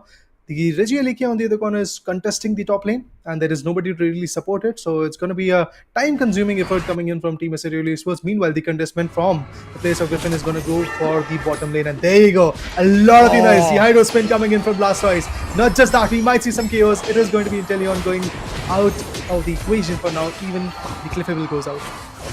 They made a good decision of going for a bottom path fight, but they did not predict about the hyperspace hole, and now the Unite being used, it only comes down to a 9-hit, and therefore Snowy managed to survive, and his teammates also come in for backup. Along with the Moonlight coming through, they're running towards Curse. Curse is super low, but do they find a hit coming through? Kyurem helps with his portal, and therefore Curse survives, but Curse, does he get back into a fight? No, it feels like he's going to be using the jump pad, moving in a different direction. In the meantime, SATL players, they've managed to make a push on the top, keep the goals in their favor, and Team Griffin in a little bit of a trouble. I feel like their unites have not found value as SATL's has, and especially that bottom path jump that they did with the hyperspace portal. A stall again for the next 15 seconds because we're going to be seeing another Reggie spawning on the bottom, and it feels like Griffin are looking forward to a top path fight rather than a bottom one. Might is ready, but Might, is he going to read that there's somebody in the jungles or tall grass? My bad. And he does see, but before that he's able to put down a score. But right now they're going to corner Might, but a nice rings unbound being used, and Might immediately teleports, moves his way to the bottom Reggie, and Griffin unable to do anything up for this fight. And the Slowbro which is there on top, Rex, he'll just stall and waste time and give the idea to SATL that the players are still looking forward to the top path. They're also like taking away the Regieleki. If you're able to make your way here, you might be able to steal it, but Griffin did not give them a chance. Griffin immediately secure Regieleki for themselves, but the goal difference still a little bit further away. Man, eventually the goal difference is more than like 64 points, I believe. So it's going to be very interesting to watch how Team Griffin is going to retaliate along with it. And obviously the 3-minute marker is going to come pretty soon. After like minute and 20 seconds, we will get to see the legendary boss Pokemon also coming in. But even before that, the Leafeon is going to get KO'd. Not a very good scenario coming in. Team SATL definitely has got the grasp of how they have to fight back. The Regieleki is trying to pressurize, and eventually the Alternate Swablu is also coming in as it is getting affected. But still, nothing purple will be coming in for Team Griffin. They are again trying to convert, pushing towards the top lane. We do see a Glaceon coming in. In the bottom lane, we have Inteleon trying to guard that second goal zone, and that's exactly what he's going to do because Hoopa might be able to be a little bit more chaotic over there. But yes, with that, 106 Griffin on the other corner, Esports is still looking with that lead. A lot of ES energies in the favor of Team Griffin, but still they are unable to dump it out.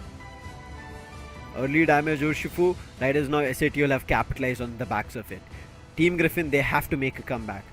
They did manage to take the revenge on the Slowbro, but that's not going to be enough. Noah playing in the legendary pits, Rex checking the tall grasses, doesn't find anything towards his mid path, but on the other end I'm pretty sure he knows that there's Noah. Checks with the water gun, sees a player, and then pushes him off. That's going to be the Scald, and then the Solar Beam immediately to push them even further away. Rex acting like a super solid front line. Quickly talking about level difference, Team Griffin, they are closer and better for a fight, but their Pokemons are a little bit squishy. That's something that they have to be worried about. Noah comes in front, gets hit by both the Rayquaza as well as Rex coming through. In the meantime, All Might also pushing from the top part. Edges of the legendary pit, try to cause trouble, but he gets dealt with a lot of damage. Cursed, he's on the back lines. If he pushes towards their mid path and the buff region and is able to get his Unite unlocked, he can do a lot of damage. Might swings in with the Hydro Typhoon and Eject coming through, but at the same time Unite on the Snorlax, but that was enough to find the initial KO. And we spoke about Curse coming in on the back line, stay cliffable as well as Inteleon out, and now you can see there's more damage coming through. Leafeon is here. Noah had gone around the players. Can he find a way to get a steal on this? In the meantime, there is Leafeon still looking forward to a jump in. Noah came in with a bounce that doesn't find anything. Nice yawn being put down to stall even further. 1 minute on the clock and the fight is still going to be there as Griffin, all the players are back in game. Ooh, they're back in game. They do have a Uniter from Glaceon as well, and it is going to get dumped over there. And there you go. The icicle moves are going to be amazing, but it is going to be a steal coming from Team Griffin. Once again, it is Griffin which is going to have the advantage of that Rayquaza in their favor. They're going to destroy all the gold zones. They're going to maintain that lead. At the same point, Urshifu is also looking forward to have an advantage so that they can go ahead and secure. Oh, it's going to be interesting. We have Leafeon, which is trying to stop the Mew, and that's exactly what she is capable of.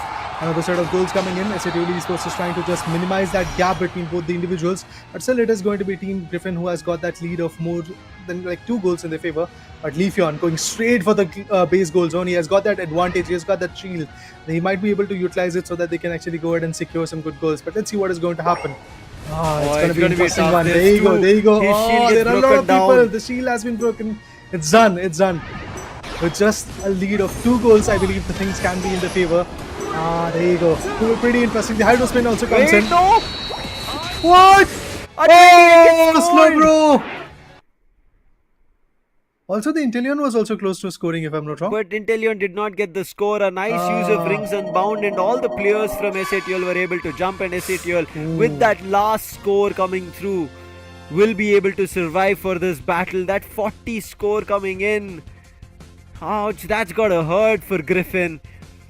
They couldn't stop the first 80 and now they couldn't stop this last 40. If they stopped at least one of them, maybe there could have been a chance that Griffin could have closed it at a 2-0.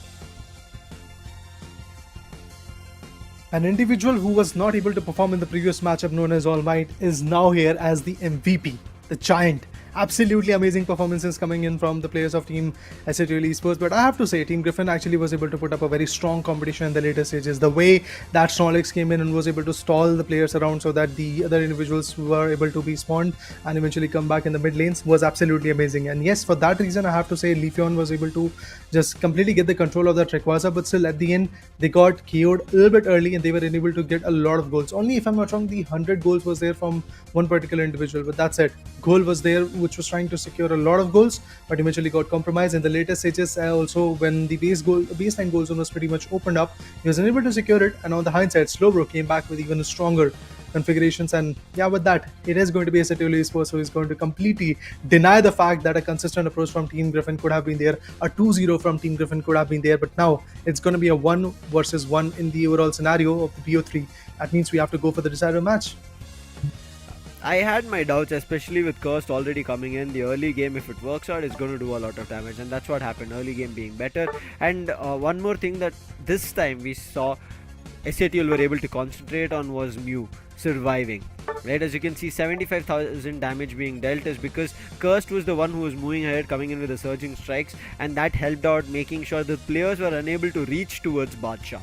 On the other end, it never felt like even Illusion was able to do anything. Even when he went to score the goal, you saw, right? He was forced to not score, pushed off both the top center goal zone or the home goal zone as well as the tier 1 on the bottom. Whereas Kyurem, I think this time played a lot of big brain moves. His hyperspace were on point, even for rotations, even for healing, and especially the hyperspace was super crucial when his rings unbound, when his unites were out. I think that's where it gave SATL chances to turn the fight around in their favor. I mean, from the start, if you see SATU Esports this time decided to go for some leads in their favor. They were trying to secure many more goals, and that's exactly what SATU Esports was able to do. Yes, they did got a lot of KOs onto them. Even Team Griffin was able to capitalize a lot in the later stages. But still, I have to say, once again, a very interesting combined effort coming in from Team SATU Esports. They knew that even if the Rayquaza got out of their hands, they can easily capitalize due to their level buffs, and they can easily break down those shields of Rayquaza and get the advantage of taking down the players and getting those KOs in their favor. And that's exactly what they did.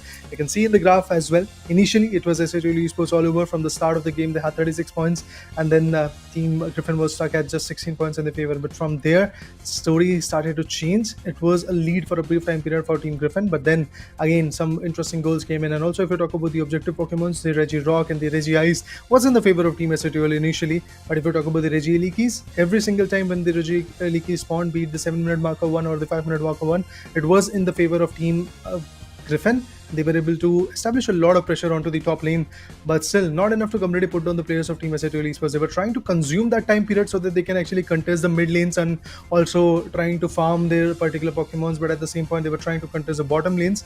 Still, I have to say, interesting effort being delivered by Team Griffin, but at the end it was Team SATU who was able to get the upper hand by taking down the players even after they had the Rayquaza advantage.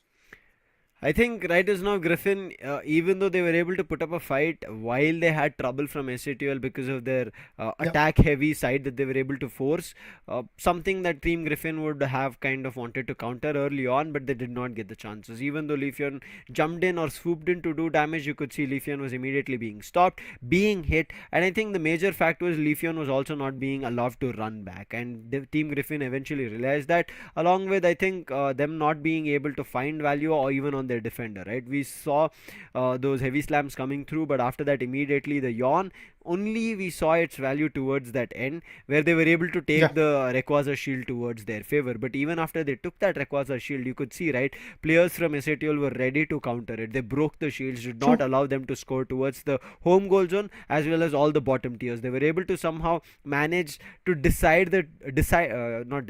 break the tier 2 at the top path. I think that's something that they had to do with a little more chaos energy. We saw them doing it with 50 plus I think around 80 96. They did close to like 150 of a break of that overdunk coming through, but I think they could have done it a little bit more in case they had Eos energy. We saw that Cliffable as well as another Pokemon did not decide to grab Eos energy. They just ran to the tier 2 at the top path with how much ever they had, and I think that's also something that teams need to concentrate, and kind of losing the game because of the last goals at the last second and everybody jumping on the goal zone, which boosts your scoring speed, gives one of the players an advantage. And I think that is the chaotic place towards the last 10-15 seconds. If you are unable to push the opponent team out, right, Raider, you can give them a chance. I mean, they might make themselves a chance to score, and especially if you do not have a Pokemon who does an AoE damage, then for sure they'll do, and that's what SATL did, as you said.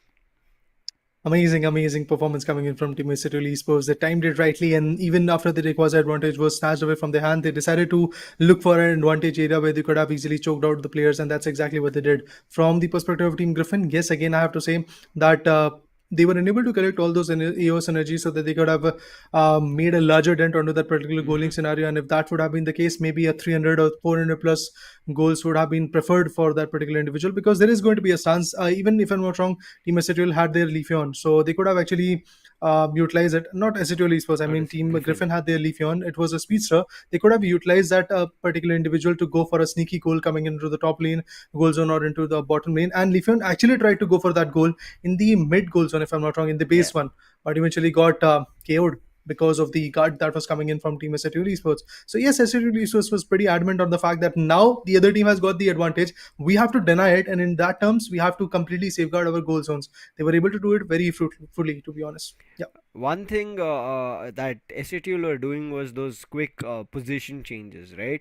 It happened especially towards the top Regieleki once it was taken. Yeah, I think in first game they were unable to do it because it was just Griffin jumping on them. But in this game they said, let's just forget of what happened on game 1. We'll jump into game 2 and go for a reset. And I'm pretty sure people are getting those vibes of what we know SATL of. They were known as the reverse sweep Kings, The comeback right? kings. The comeback Kings coming through. So I'm not too sure. Might be calling it too early. This is just the first game, and SAT will already have a little bit of a trouble. Their ship was a little bit dicey towards the sinking and moving towards the lower bracket. And immediately, I would say, got their reins back in, controlled the helm, and now they're not. I wouldn't say they've passed the tides easily. They are floating in the right direction. But Griffin, I'm pretty sure they did not get the choice of Pokemon that they wanted. It was kind of forced onto them, and I'm pretty sure. I think even the fight that happened, right, with the what we just saw with Urshifu coming into the mix. I think maybe even Griffin were not ready for that. They didn't have a proper counter ready for it. Talking about True. the MVP, you can see it's Blastoise. We spoke about him already. All Might doing the almighty justice to their opponents. Well, indeed, All Might definitely bounced back in this particular game. In the match number one, yes, he struggled a lot. He was unable to get even a single KO, but this time he was able to get one knockout and eventually was able to dish out 5 assists as well. And as you said, Lucifer, that even if Team Esports Esports is able to win it, they were not that comfortable while winning it because it was a close contest going on. That last goal coming from Slowbro was the only thing that saved Esports Esports in this particular scenario, and that's why they are still here in the game. Other than that, maybe in the lower bracket they could have gone because of the scenario that they were trying to play up with. And they lost the Rayquaza control, which was again kind of very interesting to watch because they had all of those situations in their favor. They were able to get, if I'm not wrong, 3 to 4 KOs onto the players of Team Griffin. They had a clear chance to really dominate on that Yeah. particular scenario, but just one slow bro and is on changed everything. And the particular Snorlax. players from Team, yeah, Snorlax, sorry, yeah, my bad. Snorlax was able to completely change the whole thing, and due to that, the Team Griffin was able to completely take the control out of it, and eventually Leafeon was able to steal the whole advantage. So that is something which Team SRL has to keep in their mind if they really want to win. And at the same point, Team Griffin has to also adapt the feeling that they were also very close to their victory. The contestment this time was a very close one between both the individuals. So right now, they're pretty much side by side when you talk about the whole scenario of a BO3. Whoever gets this next match is going to be the winner. Whoever gets it is going to be in the winners bracket, and whoever loses is obviously going to be pushed down to the lower bracket. And I don't think the teams really want to go over there. I think Griffin still stands a good chance of winning it, maybe because of their True. victories in the previous games, right? They took it a little bit lightly, is what I feel. Let's jump into the draft and we'll try to break it down even further there while we see the Pokemon choices coming in. You could see, right? You spoke about it, we saw it happening. That the score that they tried to do, they did it a little bit earlier rather than waiting for the clock to run down. And I think that's where they gave the obvious idea that, hey guys, come on, somebody will try to score, and they were able to lose their shields. Coming back into the game, as you can see, it's going to be a ban on an Umbreon coming in from SATUL, and on the other end, Griffin banning the Zashi. Pretty similar bans to what we witnessed in the previous matchup. SHL has banned the Umbreon and Zacian has been going to be banned by the players of Team Griffin. Interesting one, but eventually Badshah once again going to stick to his Mew. And on the other corner, Slowbro will be coming in from Nova's perspective. Illusion might be sticking to the Leafeon. And yeah, there we go. Again, a Leafeon will be coming in from those individuals. Impressive play. Have to be there. And if you talk about the held items, they are also trying to stick with the same composition. If we talk about Team Griffin, the float stone is going to be there. We will get to see a little bit more interesting approaches coming in the later stages. But we have a Hugh Hoopa. Kyurem was absolutely amazing from the start with the Hoopa. I don't know which particular Pokemon is going to choose this time. It is going to be a clippable. Interesting choices. And also a Trevenant coming in from Rex. So yeah, things are changing for even Team SUTL Esports. They're trying to go for some different Pokemons on the other corner. Pretty similar composition for the players of Team Griffin. They have chosen a Slowbro. Apart from that, initially, if I'm not wrong, in the second match they were able to go with the Snorlax, but right now a Slowbro will be coming in, a Blaziken as the all-rounder, and Hoopa will be there for the players of Team Griffin. Now that can change the momentum, that can give an edge to them, but we really have to see what happens next. A Buzzwole and a Urshifu? What do you have to say about this, Lucifer? Buzzwole and an Urshifu. And we already saw Cursed what he did. All Might on the top part just proved is what he can do on the Blastoise. And I'm pretty sure everybody remembers his Buzzwole. He has the weakness policy along with the attack weight.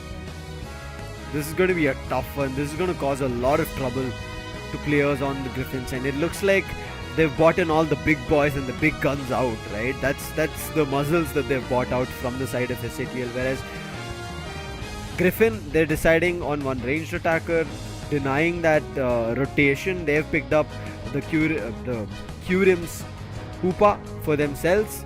So I'm not too sure how it's going to work out, but it's going to be an interesting one for sure. Let's hope Illusion is going to be able to do some more damage, because Snowy has his Inteleon back. We already saw Snowy what he can do with Blaziken, but this time it's not about Snowy, it's going to be about Illusion. Snowy, yes, will stand on the backline, but Badshah on the backline, we already saw that Raider, right? How Team SATL make sure that Badshah barely receives any kind of damage. True. Well, once again, that is going to be the case, I believe, from the players of Team Griffin, but both the teams are pretty much getting ready, and we are going to witness one of the final match coming in from the match number 2 of day number 1. And obviously this match is going to be very interesting, because both of the teams are standing at a very similar page, where the initial advantage was in the favor of team particularly known as Team Griffin, but now it is Team SATL who is going to completely deny the fact that that particular team could have actually got that lead. But SATL Esports versus Griffin, and the battle is on, and as we do see, again, the approach for the top lane goal zone is going to be there for two individuals. One is going to go for the farming, and the other two are going to be there from the bottom lane goal zone. But at the same point, the Kung Fu is going to go for the mid lane goal zones, and the Purse is also going to go ahead and contest the initial top lane goal zone. And there you go, the wild Pokemons are here. They're trying to contest it. All Might again trying to be the best at this point. He's going to score that 6. Indeed, got initially denied, but now he's going to score it. Maybe there is a possibility where he's going to get KO'd, but no, the supporter comes in, Hoopa, trying to give the advantage. Mid path on one end and Inteleon on the other end, the Kung Fu trying to be an Urshifu. Early damage still going to be better on that Urshifu if they capitalize. Might still looking forward to finding his early dunks. He's not found it yet, not even a single one. Snatching away AS energy is what Team Griffin is doing. They've also already gotten their initial dunks as well. They're already sitting at 14. Can SATL make chance of a comeback? This time you can see Urshifu has taken an approach of a top path, whereas the Inteleon as well has had a similar thought. And Griffin from the start is starting to bring down an Ulterior Swablu coming in, and there you go. A lot of contestment going in, and there was a possible KO coming in. Inteleon gets KO'd by Team Griffin. It's a loss coming in. Leafeon on the other corner retaliates by taking down the Urshifu as well. So it's pretty impressive to see how the play is happening, and at the same point, Hoopa again trying to create that ripples in the game and trying to completely shift the momentum. Illusion on the other corner is trying to evolve as fast as possible, because he's the heavy hitter, he's the all-rounder that has to evolve ASAP so that they can bring in the best of the best play coming in. Buzzwell on the other corner, being an all-rounder, is ready with his supporter Cliffable so that they can also punch up and eventually get the support. But look at this, the pressurizing come in. Blaziken once again trying to hit in the heavy hits. Not going to be effective enough. He's going to fall back a bit, and he's going to get the Citrus Berry so that the healings are pretty much adequate. And also, Leafeon is over there to support the individuals. Early game still in control for Team Griffin. SATL right is now looking forward to just leveling up. We can see a level 7 Urshifu already, but the stack's still not done from SATL's end. Urshifu has moved to the bottom path, so has the Inteleon who's on 7, but the Leafeon has also evolved to level 7. This can cause trouble. Hyperspace Hole also on the ready to change the fight. Nice hit coming in from Snowy. Finds Curse, barely surviving his Curse. He runs away with the surging strikes, but puts his teammate in trouble, and the Trevenant gets wiped. Oh, the Trevenant is now in a very tough spot, and obviously he has been wiped as you said, but the Ulterior Swablu is once again at the contest. Even before that, dunk of 11 good goals will be coming in from Team Griffin. It's the Slow Bro at level 6 which is trying to get the output, and there you go, Trevenant back in the form, trying to get the right output. The players are also going to fall back a bit due to the Hoopa. Yes, that advantage is definitely going to be in the favor of Team Griffin, and I do believe as a Esports, if they could have chosen the Hoopa along with the combination that they still have got, I do feel that their edge could have been there in the favor, because Kiram is absolutely phenomenal with that Hoopa.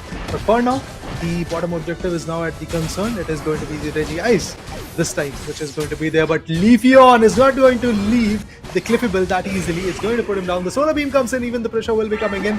Not just that, with that we do see a lot of utilities being done, and a Unite also coming in.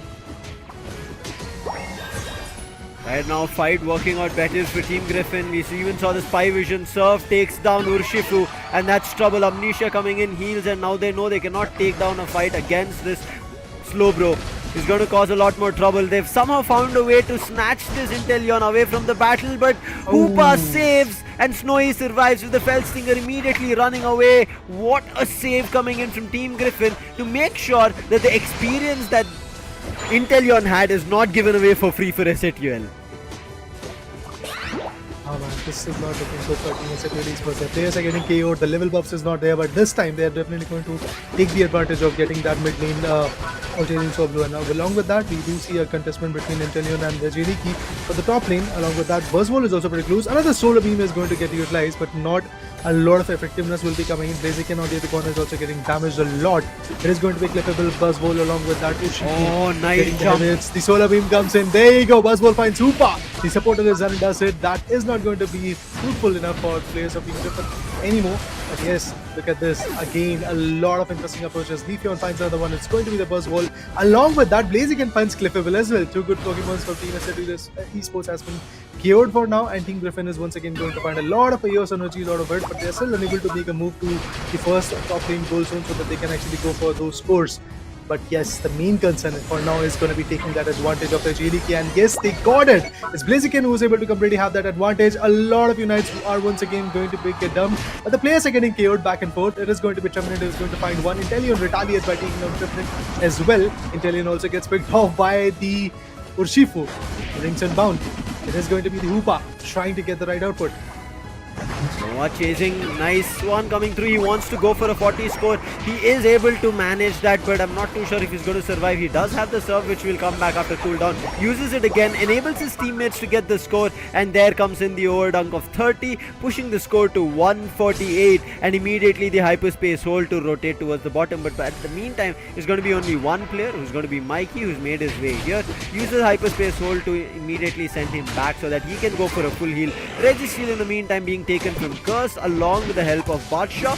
They will have the attacking buff for now, but the Team Griffin, they are here to hold down the bottom tier, not allowing anybody from SATL to push up. Noah, he's trying to hold it off. Rex trying to score in the meantime. The serve will eventually put a stop to him. In the meantime, Snowy also moves in, comes in with the Fell Stinger as well. But the fly being used here as the Unite. In the meantime, Might chasing out Illusion. Hyperspace Hole comes through. A nice grab coming in with the superpowers coming through. Is not going to be enough, as it's going to be countered with the Unite move on Leafeon. And Might is put down to rest. In the meantime, his teammates, they have decided to take a fight on the bottom path. Find the first KO, but the Spy Vision, it has been enabled. Does it find anything? Not as of now. Urshifu goes big as it finds the Hoopa as well, along with Inteleon.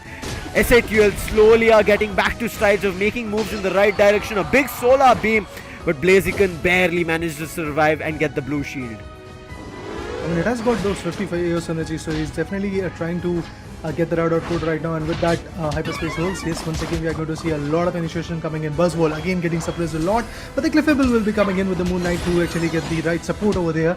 Even the Alternative Swap Blues is now at the concern. The right side team is in the lead. That means Team Griffin is the one which has got that lead, but not a big one, to be honest. Exactly what SATL Esports was able to get initially in the previous matchup, the match number 2, and Team Griffin was surviving at 106 points if I'm not wrong, and SATL was there with 170. But this time it is Team Griffin which has got that upper hand. They've got 44 more goals, and the lead definitely is going to be favorable. The serves are going to be there from Slowbro, trying to completely deny the fact that the players are trying to conserve their energy. But at this point, Vejeliki is going to get concerned. The Inteleon with the passive ability is going to be over there. And there you go. The Vejeliki is about to get completely melted down. And if that happens, yes, the whole scenario is going to be in their favor, because look at that. The whole top lane goal zone is going to get contested in another set of 18 seconds. We'll get to see the legendary boss one, the Rayquaza coming in. Even before that, I believe depleting all the abilities and also the unites can be the case. The top lane goal zone is pretty much opened up. Blaziken is trying to be over there so that he can score a set of 100. Not too sure if he can, but he's moving. All Might is waiting as it's a trap, but he also has Fire Punch and Flaming Kick. But looks like Might is going to grab him, but wait, he fails. The 100 is going to come through. Might is unable to stop it. In the meantime, SATL will only be able to keep control of Rayquaza Pit, but not a fight. Might trying to chase him on the top path. It's not working as of now. In the meantime, Noah also trying to annoy, and this is the one we talked about. Focus Blast. Might gets a hit, and Might is a little bit confused. In the meantime, Noah finds a KO on Badshaw. That's a big KO being found as they lose their ranged attacker. Rex also looking super low. Come in with the rings unbound and calling in Blaziken. Another KO being found. It's all up to the last two. It's going to be Trevenant and Urshifu. Urshifu barely surviving, gets the hit from the Hoopa, and it's now to one last player, All Might. He tried to use his Unite, still trying to survive, but Snowy puts him to rest, and it is going to be Team Griffin without any trouble securing the Rayquaza for themselves, as well as winning this game mostly because there is only the bottom tiers left. Everybody's running towards Badsha. Badsha again tried his best, moves away with agility, but not as far as possible. Players have already spotted him. In the meantime, Snowy, he already gets closer. Make sure that All Might doesn't grab him, and hundreds being scored from his teammates, and that's a 468 coming through, and SHUL, unable to do anything in this series, will be pushed to the lower bracket. I mean, they don't even have those Eos energy so that they can actually reach out to the first top lane and eventually the bottom lane goal zone so that they can actually have some dumps of their own. And it does feel like that it is going to be Team Griffin with a large amount of score. I do believe it can go up to 700 possibly because they've already secured 582, and there are some players who are still trying to dunk it down, and there you go. 640 coming in, all thanks to that Leafeon in the later stages. Inteleon once again trying to be the best at this point, trying to get the right output, but he gets damaged a lot. There could be a possible KO coming in pretty soon, and there you go. Inteleon gets KO'd. 32 goals coming in from the individuals of Esports. Thanks to people. We have one threat of two more, but Leafeon is on fire. Look at that. Multiple KOs coming in. Hoopa finds Urshifu as well. With that, the final whistle has been blown. It is going to be Team Griffin who is going to win this particular matchup, and they are going to move forward in the round number 3 in the winners bracket. On the meanwhile, we will get to see Esports fighting back again, possibly as the comeback kings from the lower bracket to the winners one. Yeah, this is going to be a big journey here for SHUL. The main reason being here, I think the stack not being allowed from Team Griffin. They were able to steal those wild Pokemons away, as well as making sure that the attack weight stack which was on All Might never was kind of put into fruition. Curse on the other end had just the weakness policy, no stacks coming in, and I think that also ended up being not working out. Whereas on the other end, the stack from Ghoul was being done continuously. His attack weight worked out. Illusion made his attack weight work out. Therefore, their damage output was big coming through. As you can see, Snowy with 4 knockouts, Illusion coming in with 4, but Ghoul has 8 on the Speedster. That Solar Blade boings were big, and Badsha this time, even though his solar beams were big damage dealing moves, it was not finding value because his teammates were taken to low HP and they were running away. So Badsha's solar beam was used as a cautionary or warning move rather than an aggressive attack move which does damage, and his teammates are able to capitalize on top of it. I mean, I don't know what is happening to Team Esports because they're able to deal that damage. They're able to dish out those damages, but then eventually they are not able to get those KOs. And that is something where Team Griffin has got an edge, because their players are a little bit aggressive and they're also dealing the damage. They're also getting the KOs, their assists look good, and eventually the supporters are also working out. Not that effective when you talk about Kyurem. Look at him. Whenever this guy plays supporter, I mean, usually he does that role of being the supporter for the team, and whichever Pokemon he chooses, his support area, his recovery looks absolutely phenomenal, and that's exactly what is going to happen for Kyurem in the third match as well. But at the end, I have to say that Hoopa pick coming in from Team Griffin definitely saved the day, because there were a lot of hyperspace holes, so there were a lot of rings unbound coming in, which was able to completely change the whole game. Even in the last battle, if you talk about the final stretch, exactly those rings unbound, and along with that, a lot of ultimates being dumped, even from Goal, even from Illusion, helped them a lot. And all of that situation helping them to stack up, helping them to be back with the right HP when they were getting damaged by the players of Esports was absolutely amazing. So I do believe the mistake that SCTL did in this particular matchup was kind of a mistake where they were unable to get that Hoopa in their favor. They had that Hoopa, but they switched back to Cliffable. I don't know how fruitful it was. Yeah, as you see, right, that chance of picking up an Hoopa and they decided not to did not work out. We spoke about stacking. You see, All Might has no stack at all, not even a single one.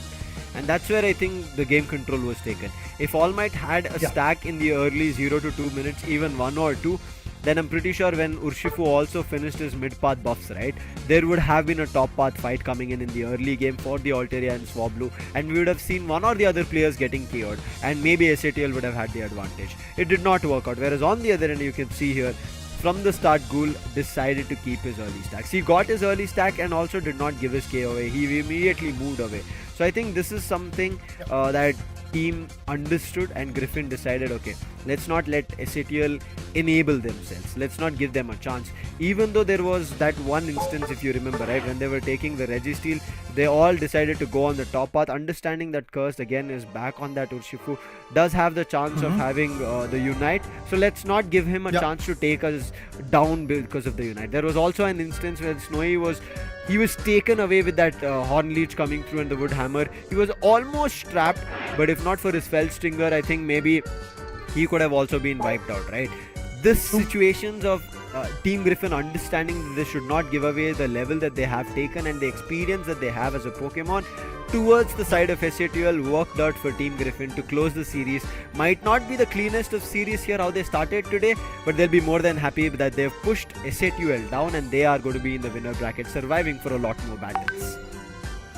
So man, definitely that edge is going to help them a lot, but apart from that, I have to say Team Griffin was able to completely read what the other team is capable of and what they were trying to bring in into the table. They were unable to get the Hoopa in the first two draft picks, but this time they saw that Kuram decided to go for a Hoopa, but eventually switched to Clefable. At that point, they knew that what they have to do. They got that best supporter in their favor, which can completely change the momentum, as you initially said before the match got started. It actually changed a lot of momentum. There were multiple times where SATL Esports was completely about to destroy the Pokemons, or completely about to get the KOs in the favor. They completely want to melt down those particular Pokemons, but what happened? That Hoopa advantage. The momentum got shifted, the Rings Unbound was there, and apart from that, the Hyperspace Holes was absolutely effective. Whenever the players from Team SATL Esports was trying to completely have the advantage of pushing down the bottom lane, there were Hyperspace Holes coming in, which were able to completely bring in the whole team to stack up onto the bottom lane, and that's how they were able to tackle for the Regirocks, for the Regirikes, for the Regiice, and also for the Regieleki, which was the top lane objective, which was quite good. And yes, the usage of the right Pokemon at the right time was absolutely amazing. Even in the last phase, if you talk about the final stage time, the way Team Griffin was able to stack themselves up was something very fruitful for them, and due to that, yes, they definitely had the advantage of initially getting all those KOs, because that is the one mistake that they did in the previous matchup. If you guys remember, they were unable to get the KO, they were able to melt down Rayquaza, and then instantly they also got KO'd. So this was the situation where they faced in the second matchup, but this time they decided that they're going to first of all melt down the other Pokemons, melt down the whole team of Team SATL Esports, then they will have an open opportunity to take down the Rayquaza as well. That's exactly what they did. They took down the Buzzwole initially, and then eventually the other Pokemon which was there on the bottom lane was also taken down. If I'm not wrong, it was Urshifu. Yeah. Both of them got taken down, and with that they had an open opportunity to completely reign in the mid lane, and they got the Rayquaza in their favor, and there was no looking back from that angle, to be honest. I think it was all the fight of when the Regieleki was pushed, right? Was allowed to take the tier 2 on the top path. True. Might read it properly that there will be somebody who will try to go for a score, because who would want to give away a chance of 100? But he presumed that it might be one of the ranged attackers who will be easier to grab and squishier to kind of find the KO on. He did not maybe presume that it will be a Blaziken. He saw the Blaziken, he tried to stop it with his superpowers and all, but it did not work out. Immediately we saw 100, and after that we even moved to that top path fight where you could see Blaziken comfortably holding it out. Then the Hoops Unbound came from the Hoopa Rings Unbound came, he teleported, and Might was left all alone stranded, and his teammates one after another started falling apart. But right now SATL still have a chance, so do our next upcoming game, which is it going to be, all after a short break.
short break. Yes, we are finally back once again at the Pokemon Unite India Open 2023. We have already witnessed two interesting matches.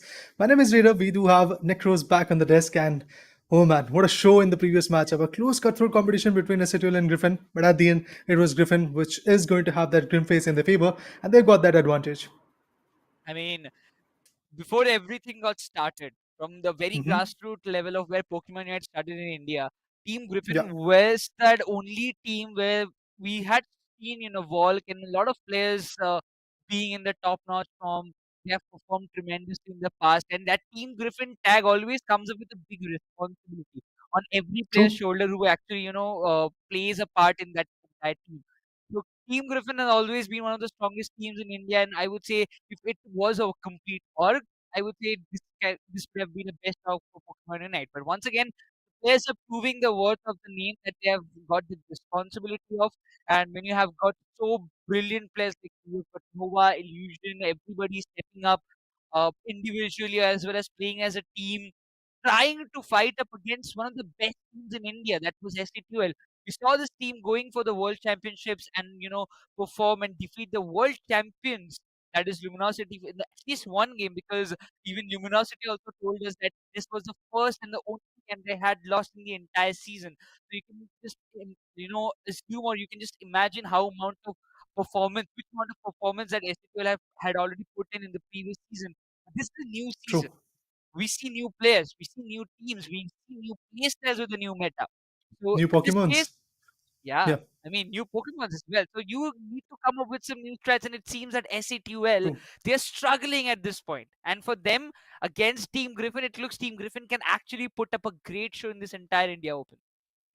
I mean, they started with a banger, to be honest. They won against Team SZ with a 2-0, and right now, they have got a 2-1 in their favor against Team SATL Yep. Esports, and they've pushed both the individual teams down to the lower bracket. It does feel like that Team Griffin is here to put up a banger show in the overall scenario, but I really have to see which particular team is going to put a stop onto them, because we have another invited team, FS Esports. We have Clown 5. Teams like that can definitely pressurize the teams like teams like Team Griffin Esports. But yes, guys, the next matchup is going to get started pretty soon. So let's have a look at that. The player of the game is going to be Illusion from Team Griffin. This is regarding the match number 2, the third map that was here.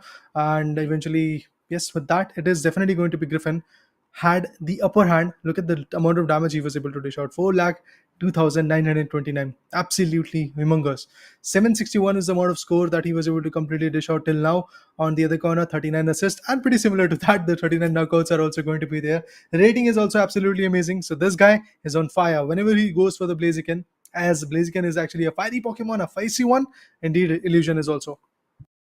I mean, sometimes when I really saw Blaziken coming into play, it comes up with a big responsibility, because the overhit, specifically that kind of movesets, it's always like you need to wait for the right time to strike in. But as of now, we will be looking forward to the brackets, as it seems that we will be having Clown 5 as the opposition for FS Esports in this third map and the final map for today's final matchup for today's day, because FS Esports, we all know they were the runners up for the previous WCS India qualifiers, and then coming down to this part, coming into a new season with some new players. When you have got Pardesi, he has made the team. As far as we have already seen him, he's one of the best players out there, trying to put his show his worth and how much he has got his potential with. But coming down to the new players, they have impressed us. If you talk about like Clown 5, previously they had a good team, and specifically when you have players like Legion and Ubito, they have also performed in the previous time. But FSC Sports, I'm really looking forward to see what kind of experience factor they can put in, and can they find that much of value as what Team Griffin did. Yeah, definitely. I mean, if you talk about the individual players, we have Pardesi, Berserk, as you said, Blair is already there. Rook along with Pies is going to be the case. If you talk about Clown 5, we have players like Region, Star Sings, Joy, It's Okay, and also Obito. So definitely have to see how this new team is going to perform against the team who has got that experience, who is the invited one right here in this particular scene. So Hmm. yeah, it will be a very interesting competition. It could actually go for an either one-sided domination, or there might be a close cutthroat chase coming in. But I personally feel FSC Sports can play their cards of that experience. Exactly. I mean, when you have experienced players, definitely, as we mentioned earlier, FSC Sports, but still, I would say that the new teams, they're trying very hard with some new players, some new rosters, and a new meta.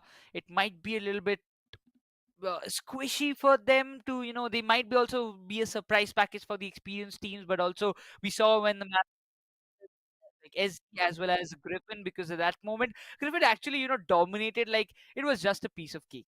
There was nothing more to do. It's just a rain Yeah. game. The first match I still cannot get over it because there were so many number of KOs. There were many number of assists. It seemed to me like we were just sitting in a rank game. We were watching it. Even I'm gonna say it. When I, Captain Price, and Sam play all together in a rank game, we were pushing for master, and we had similar games like this. I'm not gonna say because I'm always the one defender, the supporter playing. Lucifer Okay. and the captain are the only ones going up front and taking the battles. But once again, every time we played, we had this kind of domination. But to expect that kind of dominating performance from a team, that too in India Open, is surprising. Definitely. I mean, if you talk about the score lead, it was 961 goals coming in from the players of Griffin in the initial first matchup, and the opponent was able to get just 120. That really shows what kind of play was there from Team Griffin, and they were able to step up in a big way. Even if you talk about the match between Team SATUL Esports, initially Team Griffin was able to get 523, SATUL was stuck with just 100. So that was the kind of play Team Griffin was able to establish. But now looking forward to see what is going to be the case in the drop pick, because we have to really look into the bans and then the picks, and also the preparation phase might actually give us a lot of insight. But a new ban could be coming in. That's interesting. I was not at all expecting that. On the other corner, if we talk about Team Clown 5, let's see what they have to ban. And yes, this ban phase is going to be absolutely interesting. Oh, it is going to be a speedster ban coming in. Mew and a speedster coming in as the ban. It is going to be Zorak. Looking forward. The first pick instantly. When you give a room for the team like FS to pick up, as they have the first pick preference, and they have instantly gone with the Zorak. Sorry, my bad. Zacian, but Zacian, yeah. instantly on the counter, we see a Hoopa, we see an Umbreon. We will be looking for some stacks as well, because Umbreon has always been an effective Pokemon for the past matchups that we have seen so far. And I'm really looking forward to how Joy is going to put him on if anybody takes it in their hands. But in the counter, we see an Inteleon as well as a Leafeon coming into play. Pretty interesting, and Inteleon and Leafeon coming into the picture from the particular players of Team FS Esports. On the other corner, Blastoise could be coming in from Legion. Obito is still trying to figure out which particular Pokemon is going to go with. A Gardevoir. That's interesting. A lot of Pokemons which are not that, I guess, into that meta, to be honest, are being chosen by the players of Team Clown 5, but that Gardevoir might actually change some things. I have definitely a lot of interesting POI for that particular region, but yes, we do see a Blissey also along with a Slowbro coming in for the players of FSC Esports. But yes, Urshifu will be the final one for the players of Team Clown 5. Now Gardevoir is actually, picking up my eye. But yeah, Urshifu also, after the nerf that we saw him for the Surging Strikes in the previous match of SCQL as well.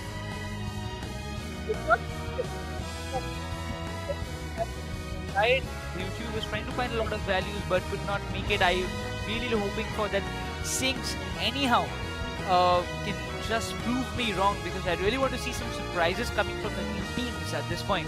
And as well as when you have got a big, one of the most, I would say, a unique supporter that any team can call up. It's that Koopa with those transportation, with those hyperspace hole, can actually cause a lot of trouble, and also will buy a lot of time for their own side in the means of switching from bottom to top lane, or instantly summoning all the teammates in one place. I'm really looking forward to what does Clown 5 has to offer for us, for the audience, for their game. Yeah, definitely have to see how this new team is going to initiate a battle. They are the qualified ones. FS on the other corner is an invited one. We've already seen an invited team getting pushed to the lower bracket by the players who are being qualified. So this will be a very interesting picture to be painted by the players of FS Esports if they lose. But on the other corner, if they perform, yes, definitely there can be an edge in their favor. And yes, when you don't see a Zacian ban coming in, you're the first one who's going to choose it. And that's exactly what is the case. They have got Zacian coming in, and apart from that, if you talk about the current scenario, when you talk about the eject buttons being utilized, you do see 4 eject buttons along with an X speed potion being in the favor of team known as FS Esports. On the other corner, again, a lot of eject buttons, and apart from that, a potion known as X speed will be there for the players of even Clown 5 as well. With that being said, the match actually starts. FS Esports versus Cloud 5. The first round, the first match out of this BO3 starts right here, right now. Looking forward to see what this kind of combo is. So how valuable will it turn out to be? We don't see a clippable. I'm surprised we are not seeing a basically that kind of combo. Yeah. Esports. Looking forward to see. First mid lane jungling has been started by Cloud5. On the other hand, the Inteleon has been the one to go. But Blissey, wait, but Blissey, are you here up for the steals, man? Well, indeed, they really want to level up ASAP, and that's exactly what they're trying to do. Zacian on the top lane is trying to contest with the War Turtle, but let's see if it is going to be a fruitful contest coming in or not. It is going to be the case where Obito is going to completely chase him away. Joy on the other corner is still trying to go for some good goals, and that's exactly what they're able to go with. But Clown5 is there, which is 5. On the other corner, Esports has got 16, so they are dunking down some serious amount of goals coming in. And Slowbro on the other corner had to fall back a bit. Now, yes, the pressure will be there from Esports as they are the invited one. They have got that experience factor in their favor. They are trying to pull up their strength, but Leafeon trying to fall back a bit. There you go. The leveling up and the evolution is definitely going to be the case. And in the mid lanes, I don't see anybody trying to contest. In the top lane, we do see the alternate Swablu getting in the favor of Team Esports. They've got that advantage. That level buff is something which is going to definitely surprise them a lot, because we do see 3 Pokemons already at level 5, and pretty soon they might be actually go to the level 6. And with that, yeah, it is going to be a match of Esports if they are persistent on this approach. But with the hyperspace holes, the TPing back to the bottom lane is going to be very easy for the players of Team Clown5, and they are trying to utilize that Hoopa at its peak, exactly as Team SATL and also in the last match Team Griffin did. Really looking forward to see what can happen, because Leafeon, he has stacked a lot on the from the very starting phase, and that can be very much troubling for Clown5. The Gardevoir is trying to find some values, but instantly the Umbreon pops in, and now this Nal actually gave a lot of value, and the Sacred Sword also comes in for the side of Zacian. Wototle needs to stop, and yes, the level difference factor is still there. You can say that Zacian is in level 5 while we see the Wototle level 6 as of now. Valentinion, he will be looking forward to active his Unite as fast as possible. The Mean Look will be trapping it for some time. The Gardevoir is still creating a lot of hindrances alongside Umbreon. But look at the level. I mean, Gardevoir definitely has to level up ASAP so that it can initiate that damage, it can inflict that damage onto the opponent. But currently it does look like that the Gardevoir is still struggling. It has to farm a lot in the mid lane so that they can actually get the whole scenario in their favor. But for now, Inteleon also comes in. The Altered Swablu is now at the concern, and it is again going to be an advantageous area for Team Clown5. But still, Joy already at level 5 is something which I'm looking at. Let's see how that play is going to get affected or not. But Hoopa definitely trying to create the lot of momentum shifts coming in. But 7-minute marker is about to be here. With that, the Reggie's rock. Oh, this time it's going to be a Reggie steal which is going to come. And obviously, the contestant is going to get resumed. Look at that Umbreon. The tank is trying to inflict a lot of damage. But at the same point, Hoopa also trying to level up. The heavy hitter Gardevoir is not yet there. But look at this. Urshifu coming in to pressurize a lot. Let's see who steals it. It's going to be Urshifu who gets the advantage for the team known as Clown5. And also a knockout onto the player of, I believe, Leafeon, if I'm not wrong, that was Leafeon who got KO'd. If it was not for the Mean Look, the Unite commitment on the side of Griffin could have found a lot of value, but instantly we see Cloud5 coming with the entire stack, which is a bit dunking hard at this point. Inteleon might be trying to survive, but Urshifu doesn't let anybody slip away. He instantly finds Inteleon down, and Inteleon is still trying to stop the goals, but it doesn't seem like it will happen because Urshifu is going berserk with the Mean Look. No way, no way. Urshifu is doing wonders for his team, and there will be an overdone from the side of like a 40 score, and Cloud5 breaks the bottom first 8 here for themselves, as it's a 107 score that we see from the side of Cloud5, and they're also invading in the jungles of Esports. Esports for now is definitely struggling, because look at the command that Clown5 has got. Initially, yes, they were not having that level buff, but right now they definitely are able to step up. And the Hydro Spinner is also going to come in. With that, the advantage of having the Reginiki is going to be in the favor of Team Esports. Now they are trying to bounce back. The defender has been taken down. It's Umbreon who has been KO'd. Urshifu on the other corner finds Zacian. The guy has been picked up, and Leafeon on the other corner also gets Hoopa. It's not looking good for the players of Clown5 this time, because the whole command of the top lane is definitely going to be in the favor of Team Esports. And with that, there you go. The first goal zone in the top lane goal has already been destroyed, and with that, FSC Sports is also there with 100 of their own. Hyperspace holds are definitely going to help them a lot to really stack up the bottom side as well, because in the bottom lane, we will get to see a Reggie really very soon getting formed up. And in order to deny that, I do believe both the teams are trying to put up their best. Citrusberry trying to get the best healing for now. But 137 for Team Clown5. It does look like that Clown5 is going to have a long run from here. But FSC Sports waiting patiently for the right moment. They are trying to evolve ASAP. And yes, their evolution looks definitely easy for now. And they are trying to evolve so that they can have the edge. Urshifu on the other corner with 11 definitely was able to give a lot of heavy hits. As an all-rounder, he is definitely doing wonders. But initially he was able to get all those KOs. But right now he's struggling to find his way back. The time that has been brought by the side of Hoopa as well as at this point Gardevoir, it's working a lot. Urshifu was in the mid lane, instantly went to the top to help Blasters and pushed over Station, but the Unite coming from the side of Slowbro will affect them a lot. Instantly U-turn pops in, Umbreon creating a lot of problems, but this time Red Eyes will be going in the favor of FSC Sports with Hoopa. He will be hoping to get the front line completely and under his control, but it doesn't seem the way it's turning out to be. Blasters also comes in with this Hydro Tape trying to create a lot of hindrances, but Inteleon finds a double KO for himself. Instantly they're trying to push Clown5 to the limit, but a Unite coming from the side of Gardevoir, also Blasters hopping in.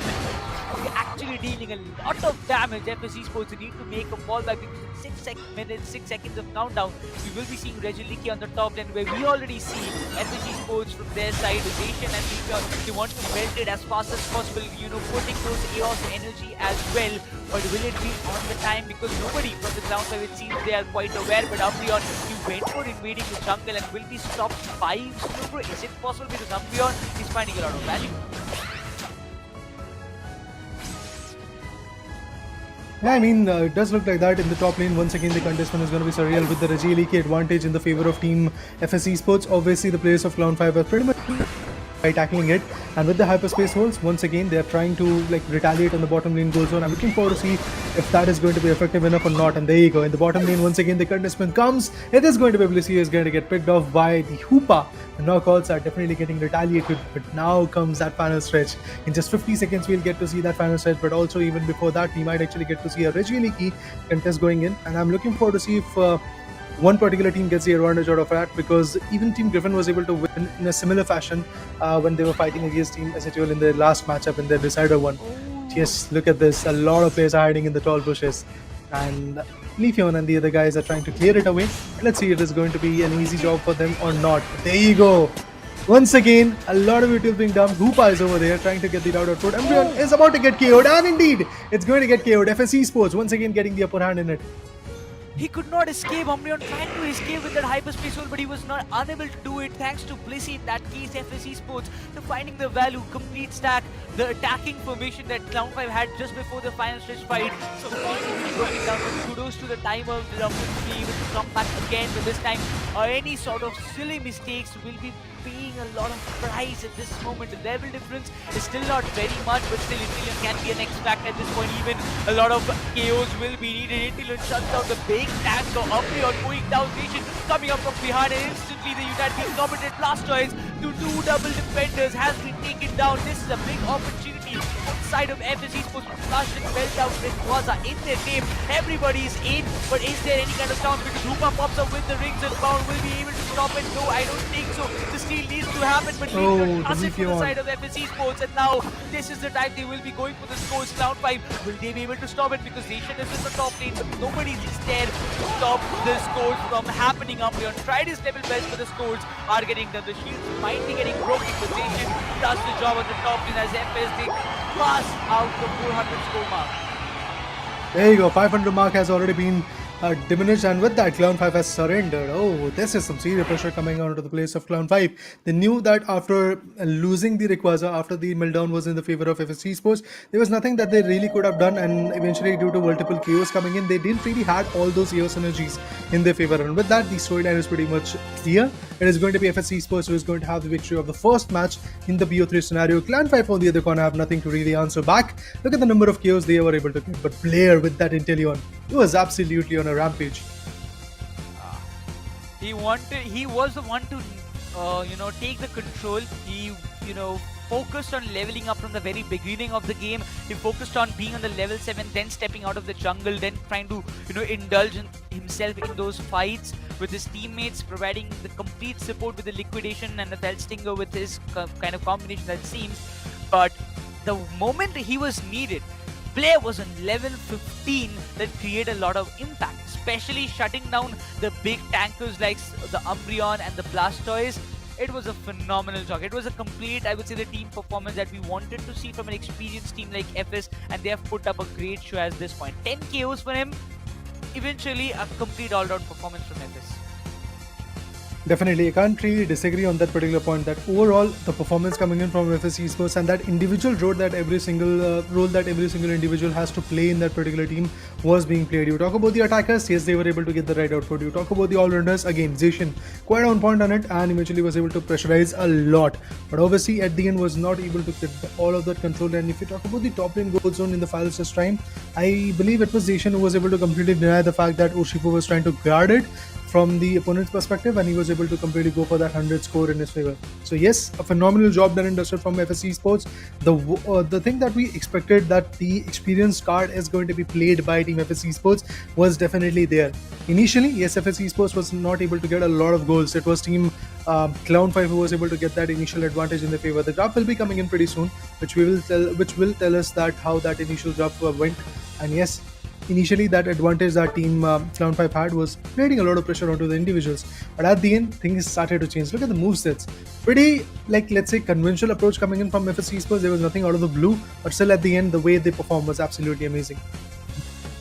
If you talk about even from the side of Clown5, I would say that Legion on Gardevoir was being a little bit disturbing for the side of FS, because those side shocks were causing a lot of trouble from a distance. But the way FS handled of not letting Umbreon stack and level up on the starting phase, that created a lot of impact.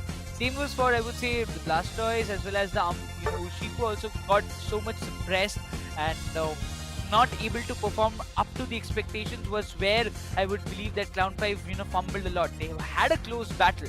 They really had a close battle, but after the Regiliki, the Rayquaza got melt down, everything was completely shattered, because the final stretch fight is where I would say the Clown5 could have made a difference, but they were completely oppressed and they were not able to do what they were capable of. Yeah, definitely. I mean, in the final stretch, there was nothing that Clown5 was able to do. The way their players were getting KO'd, and also the Rayquaza, the way it melted, and the time period when it melted was absolutely amazing. And look at this, like in approximately 8 minutes and 30 seconds, everything just changed out of the hands, and the whole advantage was in the favor of Team FS Esports. That's how they were able to play. A brilliant performance coming in from FS Esports. Now what they have to do is just basically be consistent on it. Otherwise, this particular team can really bounce back, because from the start, I did saw Clown5 making their way, and they were getting some initial goals, they were getting some initial damages onto the players of Team FS Esports. But in the later stages, as I said, the experience factor came into the player picture, and they were able to hold up themselves and eventually evolve a lot, and also wait for the right time period to use all those unites, because from the other team, from Clown5, the unites were a little bit early, to be honest. I mean, even if early, I wouldn't say, because at the final stretch they were forced to dump those unites. They were forced to commit those unites, because when you have two tanks, especially like Umbreon and Blastoise, then you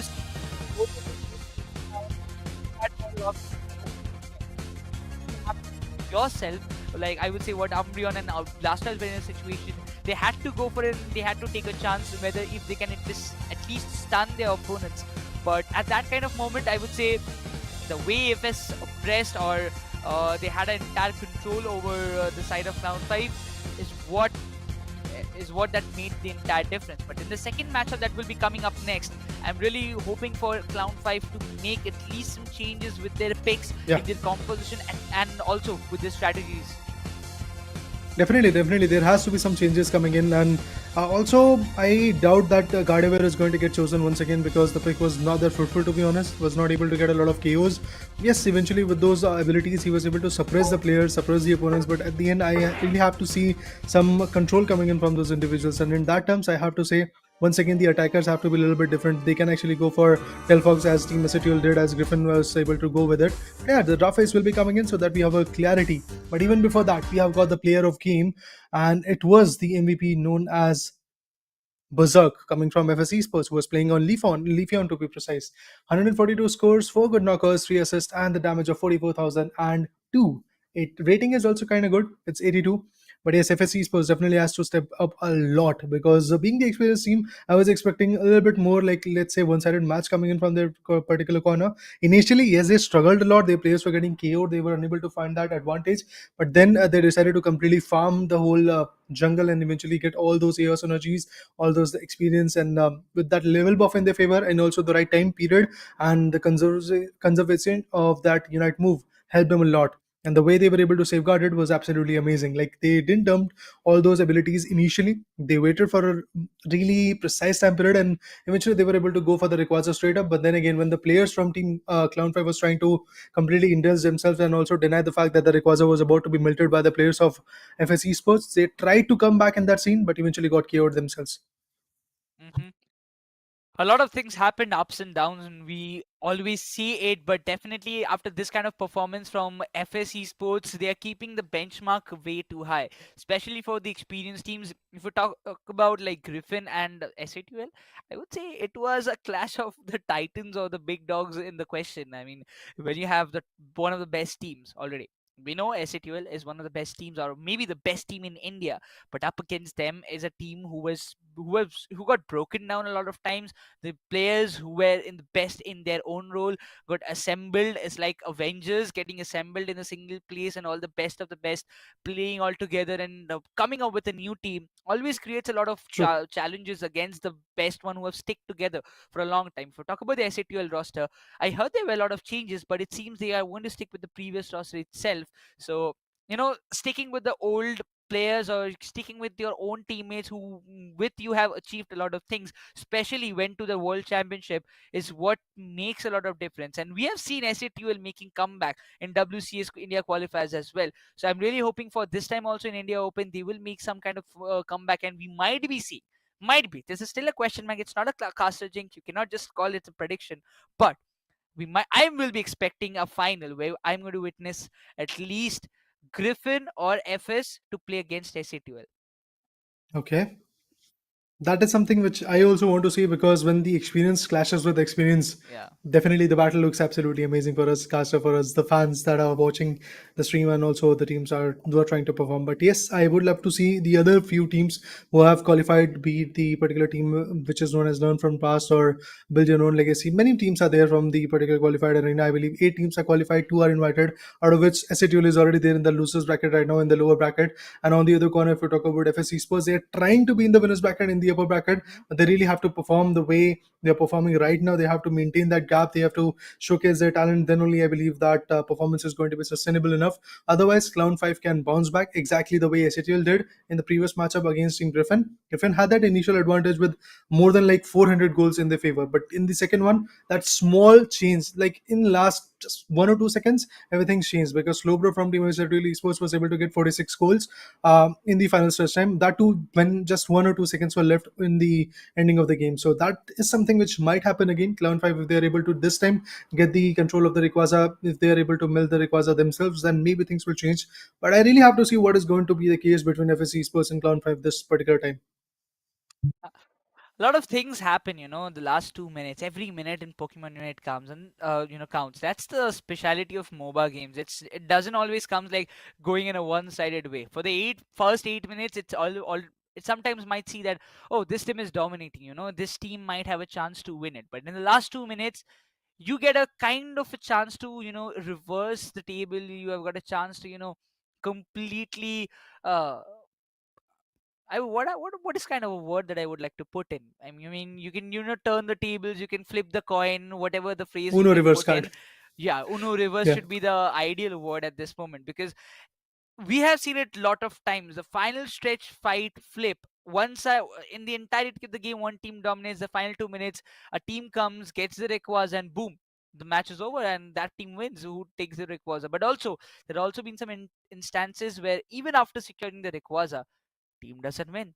best example Yeah. we just had few moments ago. Definitely. Even if you have that Rayquaza advantage, there is going to be a case where your shields can be broken and you can be KO'd, and that's exactly what happened in the previous matchup, if I'm not wrong, where Team SAT Esports lost.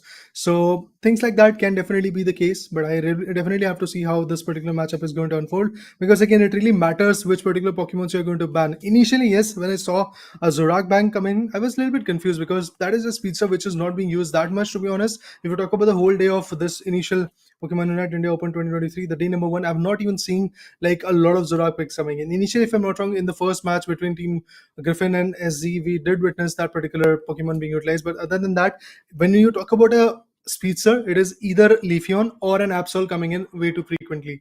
Dodrio is somewhere lost, to be honest, not even in the meta anymore. So that is the case. But other than that, if you talk about FS Esports, their ban was pretty much good. They decided to go with the ban of Mew because those solar beams can really hurt you.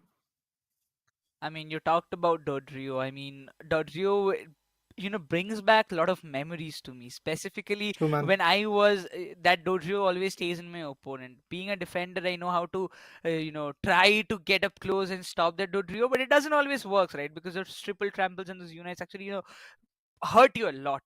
Hurt you a lot Yeah. when it terms of those scoring. You want to stop Dodrio from scoring, it doesn't happen. But coming back to the game, I really expected to see Cliffable more than Blissey, but it seems players have True, picked man. Blissey more over times than what we saw Cliffable. Even after if Cliffable was not picked by any other team, people are trying to go for the Blissey.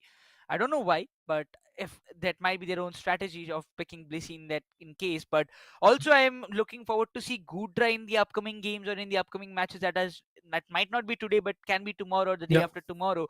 Gudra has always been very, very much, I would say, one of my preferred Pokemons to see, because with those whips and all, you can just pull your opponents, and with that Dragon Pulse, you can burn them, you can give a lot of damage. And in the recent meta as well, Gudra has always been very much valuable sometimes. So I'm really looking forward to see if Gudra comes in play, because if Umbreon and Slowbro, if that doesn't work, and if Umbreon or Slowbro, any of it gets banned after Blastoise, Gudra can be a good pick for the teams.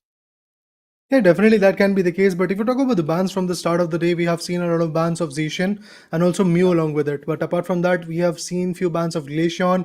In some matches, it was Inteleon. It's also coming in as the bans. So I feel again the FS Esports is going to make an approach to really go for the ban of Mew. On the other corner, Zacian can be the possible ban coming in from Clown 5, or it could be the players who was playing the Leafeon. So Leafeon, if it gets banned, maybe things will change. But I'm definitely looking forward to see how this matchup is going to unfold, because either it is going to write a new story where we are going to see a 2-0 coming in from a qualified team, from an invited team, to be honest. It is going to be FS Esports, or we are going to see the result of a match which will tell us truly who is the champ of this particular round number 2. Because again, the journey up ahead is going to be a well contested one. So for now, yes, the teams are definitely trying to put in their best effort, but at the same point, I have to see what kind of bans, what kind of pick, and in the preparation phase, which particular player is going to choose which particular Pokemon. But yes, guys, the draft pick phase will be finally coming in, which will give us an idea of how the ban phase is going to work out. Which are the two Pokemons getting banned? A Machamp from Obito. This is interesting. Padesi on the other corner has chosen the Zacian.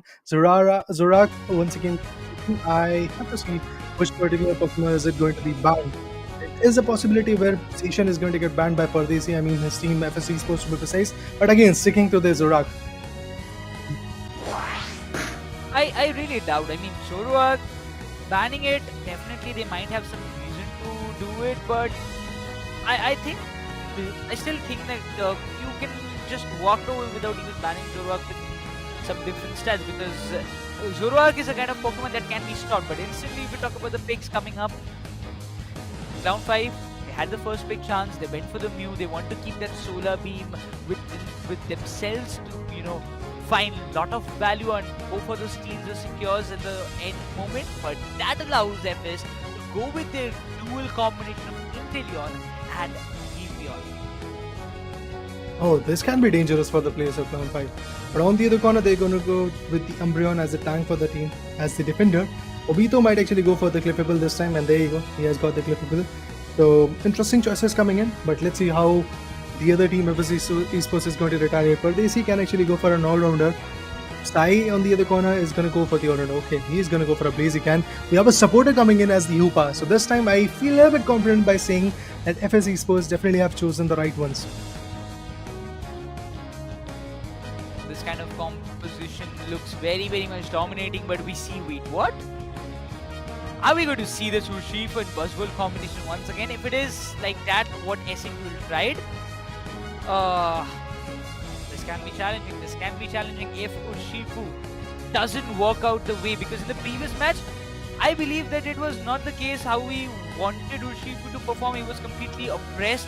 Also, on the other hand, if Buzzwole misses that kind of grabs and all, Buzzwole can also be countered. They have got a clippable for the healing, but for how long?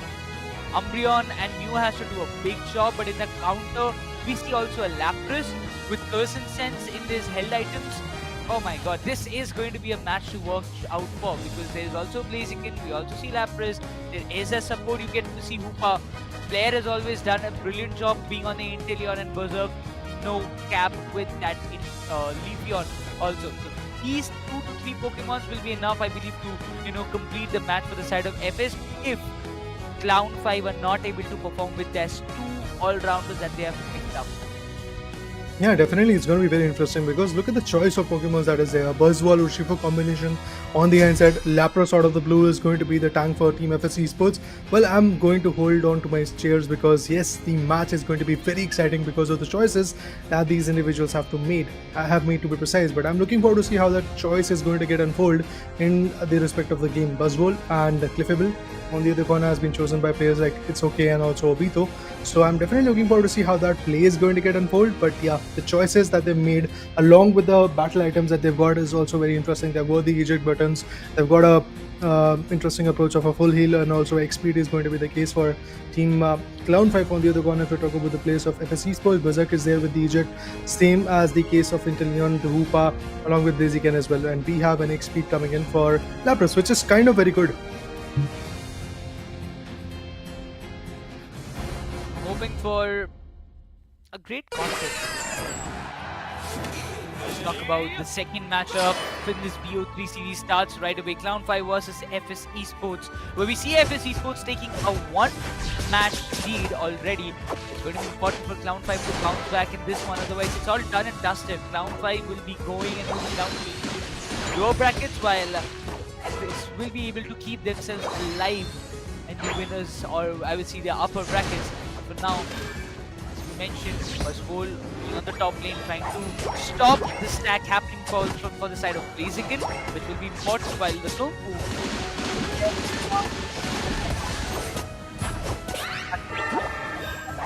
we wait for the stack. The scores are still coming all the way up, and it seems Clown 5 they're unable to make a counter, but it seems finally the Leafeon got stopped out, but Lapras will be able to make a fallback for himself. Well, it does feel like that. Once again, the scores are going to be there from FS Esports, but the citrus berries have been stolen by the EV, and Joy is getting pressurized a lot with that spin. Yes, damage will be coming in. Lapras on the other corner is going to go for the farming. They definitely want to have an edge right now, because that evolution can help them a lot. The Umbreon is there with the final form, and again the damages will be coming in, not enough to completely put the players down, but with that the Ultra Brilliance for Blue in the bottom lane is here, and there you go, look at that, a KO will be coming in, but that is going to be the case from Clown 5 in the top lane. They are getting a lot of KOs. The hyperspace holds are obviously going to help them a lot to really stack up onto the preferred sides, and it does feel like that stacking up scenario is going to be very, very important. But Clown 5 on the other corner once again dumps a huge amount of goals coming in. It's the Urshifu and the Buzzwole combination that is definitely working out in the top lane. So the tank has to go over there, or the supporter like Koopa has to go over there. But it's a complete lower angle serve, bottom lane stack coming in, and in the mid lanes we will get to see some more interesting approaches being delivered. Urshifu went to, invade the jungles of FS Esports to steal their buffs. But now, we have to look forward to how Blaziken will be performed, because if Blaziken levels up as fast as possible, this can be troubling for Clown 5, because the way he's stacking up and getting the scores, it's looking very, very much promising. While Hoopa will be there, that kind of solar beam will give a lot of damage to him, but the scores continue for the side of FS Esports. The moment you leave that one score, I would say the tower left, goal zone left, they won't be just, wasting that kind of opportunity. And look at the stack happening. Leafeon, he is just going all out at this moment. That kind of solar beam did affect a lot, but that counter solar blade also managed to push away Cloud5 in the back ends and will be trying to heal up, come again, take those dueling fights, but Inteleon stops. And now this is trouble for Cloud5 in the top lane. And indeed, Cloud5 now definitely has to go for the bottom lane goal zone, and that's exactly what they're trying to do. Because look at that, Umbreon is a little bit like, let's say, on the edge, trying to look after for the Reggie, which is going to get spawned. There you go. He's hiding in the bushes. He's waiting for the right moment to strike on. If the players of Team Esports really go for an approach, and there you go. That's exactly what these players are trying to do. They're trying to melt down the Reggie rock so that they have that advantage of that buff. And yes, that's exactly what they're going to get. On the top lane, we do see a Reggie Leaky contestment going in. The hyperspace holes have to be there, and there you go. The hyperspace hole has been activated. But still, a huge amount of goals will be dumped from Esports in the bottom lane goal zone, in the first goal to be precise. Now the Reggie Leaky contest has to be there, and there you go. The Reggie Leaky is now getting stopped by Blaziken, and the other Pokemon also coming in from the particular perspective of Cloud5, and this is going to give a lot of time for the players from Team Esports to really go for the bottom lane goal zone. They're trying to have that advantage in the favor, but still not being that effective because it was Lapras, it was Hoopa, and also the Leafeon, which was already holding it the bottom lane goal zone. So I believe at this point, again, farming is going to be the main concern. Zacian, the heavy hitter, has already got the level buff, and also the Buzzball is looking quite good with level 9. He is actually at the final form. The Unites are going to be active, and oh, there you go. The Solar Beam goes in. Berserk not looking very good, but still he's going to have the advantage of holding themselves off on the other corner. Rock still trying to completely hold off the player who is playing the Umbreon. It's Joy, but with the orange and purple buff, it is going to be the Legion, who is quite chaotic for now. Oh, that hyperspace hole is working like I would say a very big X factor for them, because it's just like a blessing that they're getting back again, getting the heals completely, coming up with a full heal and then involving themselves in the fight. But Cloud5 had a good strategy in fact. They were trying to come up close, take one player at a time down with at least 2 to 3 players stacking on one of them.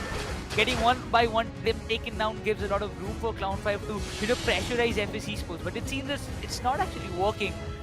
Even we see Lapras playing on the Ice Beam, trying to find out a lot of value, but it's not working. It's definitely close battles for them, but Esports do have a slight lead, but that kind of Solar Beam attacks alongside that mean loop trapping out the Pokemon, it's actually working out for Cloud5, but for how long? They need to secure those objectives, and this is very crucial. Specifically, this Regirock will play a very important factor if it goes under the way of Cloud5.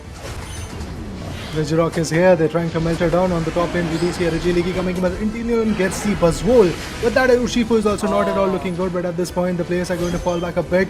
There you go, another KO coming in. Inteleon manages to get a first streak, and with that, yes, Leafeon is now focusing its fire rate onto the other players, but it's Leafeon who has been taken down. For a moment I just thought that Leafeon might be able to find Umbreon, but no, that's not the case. Even with the rings unbound, things might change, and there you go, possibly a KO coming in on Umbreon, and that's exactly what the status is all about. Umbreon gets a beautiful KO by the player, by the Pokemon known as Inteleon, but not just that, Lapras finds the advantage by melting down the Regirock as well, and with that, it is definitely going to be Esports who's trying to step up in the game. They've got that lead of like 8 goals in their favor, but still not a very big one. They had to fall back a lot because look at the damage that they are already receiving from their opponents. It's Cloud5, and obviously due to that Hoopa, things have changed drastically. The Hoopa made a lot of difference, but I have to say the way Lapras dodged that Solar Beam coming from Mew had created a lot of impact, but Blaziken is very much vulnerable. Hoopa needs to step in for the defense. Griffin also comes in the rescue. Blaziken manages to fall back and get himself patched up once again. But in our top lane, we see Buzzwole be trying to go for any kind of overcommitment, because he knows one small move, one small mistake can cost him a lot. Umbreon instantly moves back, will be spotted. The Reggie has been started to melt down. Inteleon hops in as well. This is going to be important. That has already been committed, but gives a big loophole for FS to come up with a huge score in the bottom. They will be just trading all the goal zones down in the bottom. All of them has been destroyed and taken down, but Cloud5, this Reggie will be very much important. The unit being committed by Lapras, instantly going to the Perish Song, will be trying to find a value, but Buzzwole is very much vulnerable. The Solar Blade does the job, does the formalities where it was needed, but Esports, they have a lot of control over this Reggie fight, while Umbreon is trying to step into the last moment, but it's Blaziken who secures it for FS.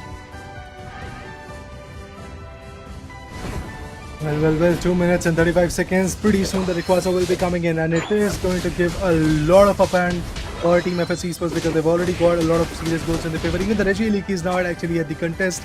And look at that, distracting those individuals. And on the other corner, Leafeon is trying to be the sneaky one, trying to go for the base lane goal zone. They might actually be able to be successful in it, but I'm looking forward to see what Leafeon is going to do because there is not a lot of time period left now. We are now diving into that phase of the final stretch time, which is again going to put a lot of pressure onto these individuals. And with that, the Regirock has also spawned in the bottom lane, I believe, and maybe people are going to focus onto that. But no, that legendary Rayquaza is already here. That Hoopa can once again bring in the advantage. But even before going and attempting onto Rayquaza, the contest is over there between the particular Pokemons. The Hoopa is about to get KO'd. No, he's going to DP back. He's going to fall back a bit. But look at that. Blaziken is going to go ahead and get the best out of it. He's going to secure 64 good goals. And with that, 291 is going to be the storyline. But again, multiple ultimates are coming in. Ring Sunbound is also going to be chosen. And there are multiple KOs coming in. It's Embryon who has been taken down. A team effort coming in. Leafeon finds Clippable as well. It's completely done and dusted for Clown5 because the only individual which is there is going to be the Urshifu. And Urshifu is still getting contested by the Hoopa. Oh, that ice beam is going to stop him a lot. And basically, look at them. They're melting it down. But Mew is still there. He needs to be stopped. One Solar Beam can get the game. Oh, but no, it's Blaziken. not. It's Blaziken who secures it. Who secures this Rayquaza? They're just running for the scores. He's got a 50 for himself, but this kind of approach, the stop of transport might just affect him a lot, but the score is done. The lead is done. FS Esports will be getting another. This is a 2-0 score, and the first match that they're playing in this India Open, and the way they have played it against Clown5, they will be pushing them down to the lower brackets as it seems, but the KOs also are coming for the side of Clown5 at this point won't be working a lot because the lead is already done. Even on Hoopa, we see the shield is still active. He might just try to go with this and get some sneaky scores for himself, but I don't think they will have a lot of time for that. Well, they are pretty much in sync right now. FS Esports definitely is about to secure many more goals, and I do believe FS Esports is going to have the upper hand in this particular scenario. They're definitely going to go with the winners bracket in their favor. Look at Hoopa once again. When there is a situation where Hoopa is getting a lot of damage, once again he TPs back to the base goal zone and eventually is able to be there with the health in his favor. That's why again I have to say that the X factor in this game was definitely the Hoopa, exactly as the case was for Team Griffin as well, because Hoopa is one of those supporters which can easily completely shift the momentum. If the players are getting tagged out, they are going to get TP'd back to their base goal zone, then eventually the health is going to be there in their favor, and then eventually they are going to fight back a lot. But look at this, a lead of more than 390 goals coming in between the players of Clown5 and FS Esports. What a play coming from FS Esports. Back-to-back victories, back-to-back KOs coming in, and look at the number of KOs that a player was able to get. Inteleon from the start was absolutely chaotic.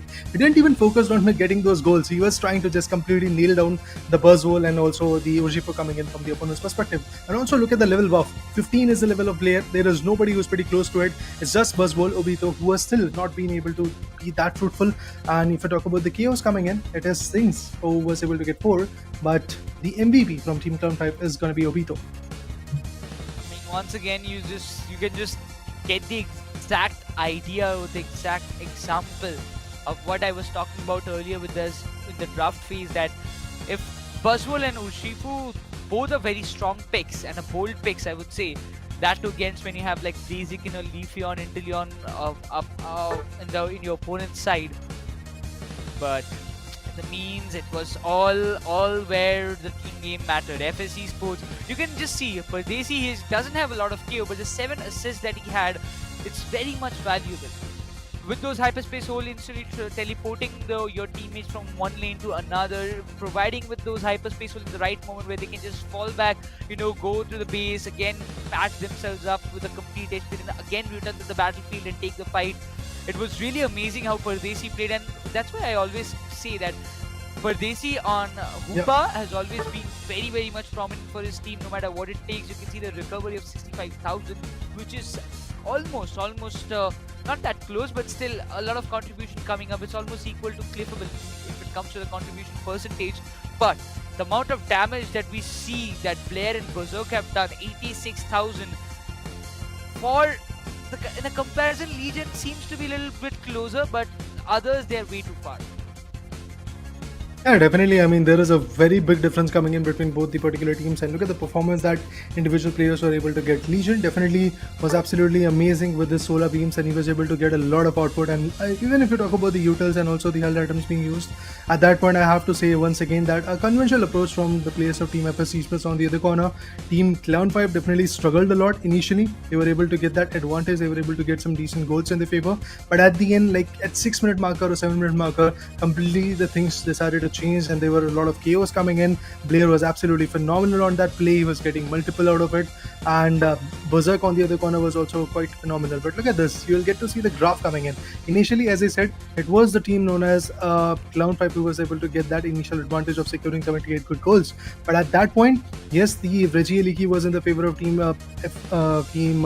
Clown5. FS Esports was able to get the Reggie Rock in the favor, but still that Reggie Leaky created a lot of pressure onto the top lane goal zone, but still not enough to completely put the players down from the perspective of Team FS Esports. But slowly but steadily, in the final stretch time and also in the 6 minute to 8 minute timer, Team FS Esports went like ham onto the players of Team Clown5. There was nothing that Team Clown5 was able to do. There were multiple KOs coming in, there were multiple goals also being dumped. So at the same point, I have to say that yes, a phenomenal job done in Dusted from Team FS Esports. All they have to do is just remain this kind of consistency and be very good when it comes to the winners bracket formation, because there are going to be many more teams who are going to get qualified for that reason. And yes, the contestment in the round 3 is also going to evolve a lot. But the teams who have actually now got the clarity that they're going to push down to the lower bracket, I believe for them, yes, the battle begins right now, because there are no second chances for them. Obviously, the scenario is going to be over BO3, but then again, if you fall short of getting that advantage in the BO3, you're out of the competition.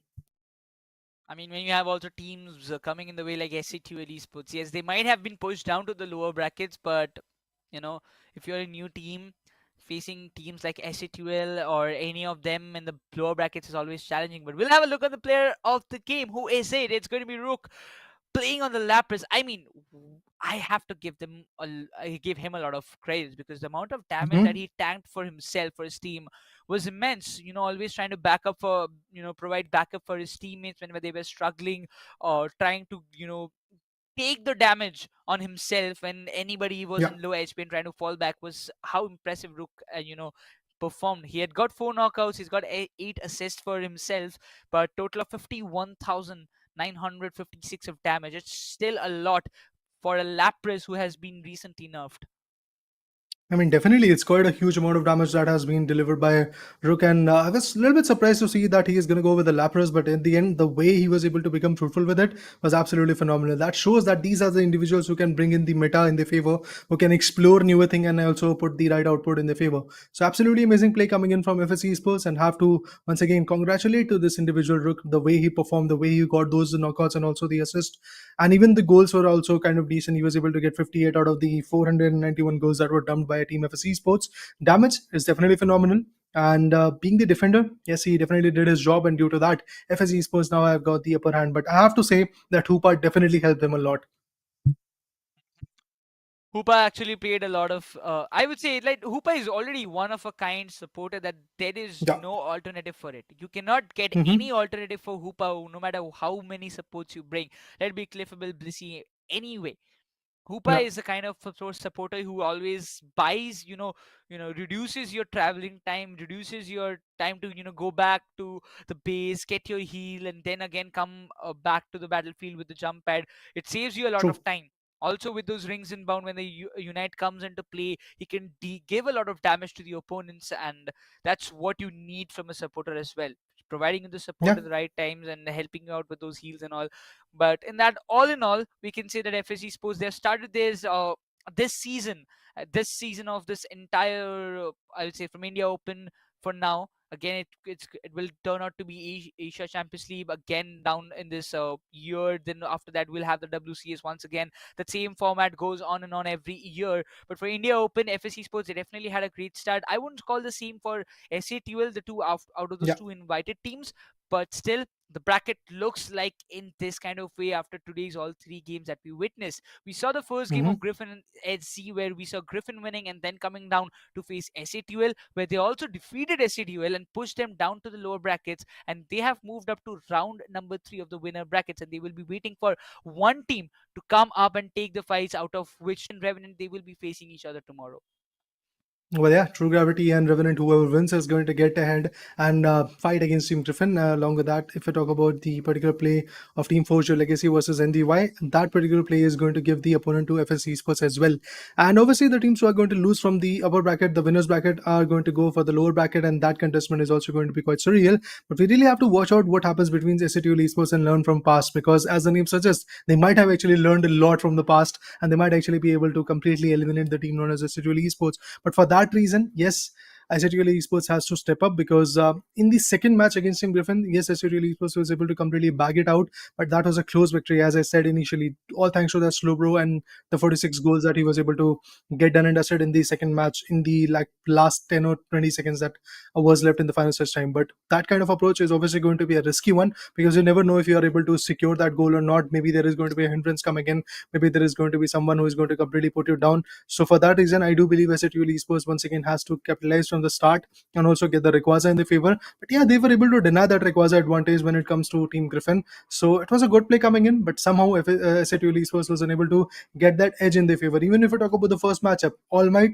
was able to get 0 KOs. So that was kind of surprising for me, because All Might is a guy who completely rules the top lane, but he was unable to do that in the previous matchup, because Griffin was ready with their own strategies. They was ready with their counter strategies. So that was amazing. Yeah, all in all, I would say SATUL, after seeing the lineup that they have, after seeing the game that they have, I really don't G. think they will have a lot of trouble in the lower brackets. But still, when you have some new teams, new upcoming players coming up with some new strategies of their own, you don't know what's coming next, and especially in the means of Pokemon Unite. One small mistake and you are out. So that means there's still a long way that all the teams, all the four teams that we see in the lower brackets have to, travel. We will be seeing a lot of matches tomorrow as well, 3 more matches tomorrow. But for today, it's all done and dusted, ladies and gentlemen. We will be hopping tomorrow in the same time, same place, in the very same channel. So if you want to tune in with some more Pokemon Unite action, make sure to subscribe to the Skyesports Gaming as of now. But for now, really, Raider, as well as Lucifer, who was there in the Lucifer. background, we will be just taking bye bye, sayonara today. We'll be coming back tomorrow. Till then, bye bye, take care, see ya, peace out. Peace out.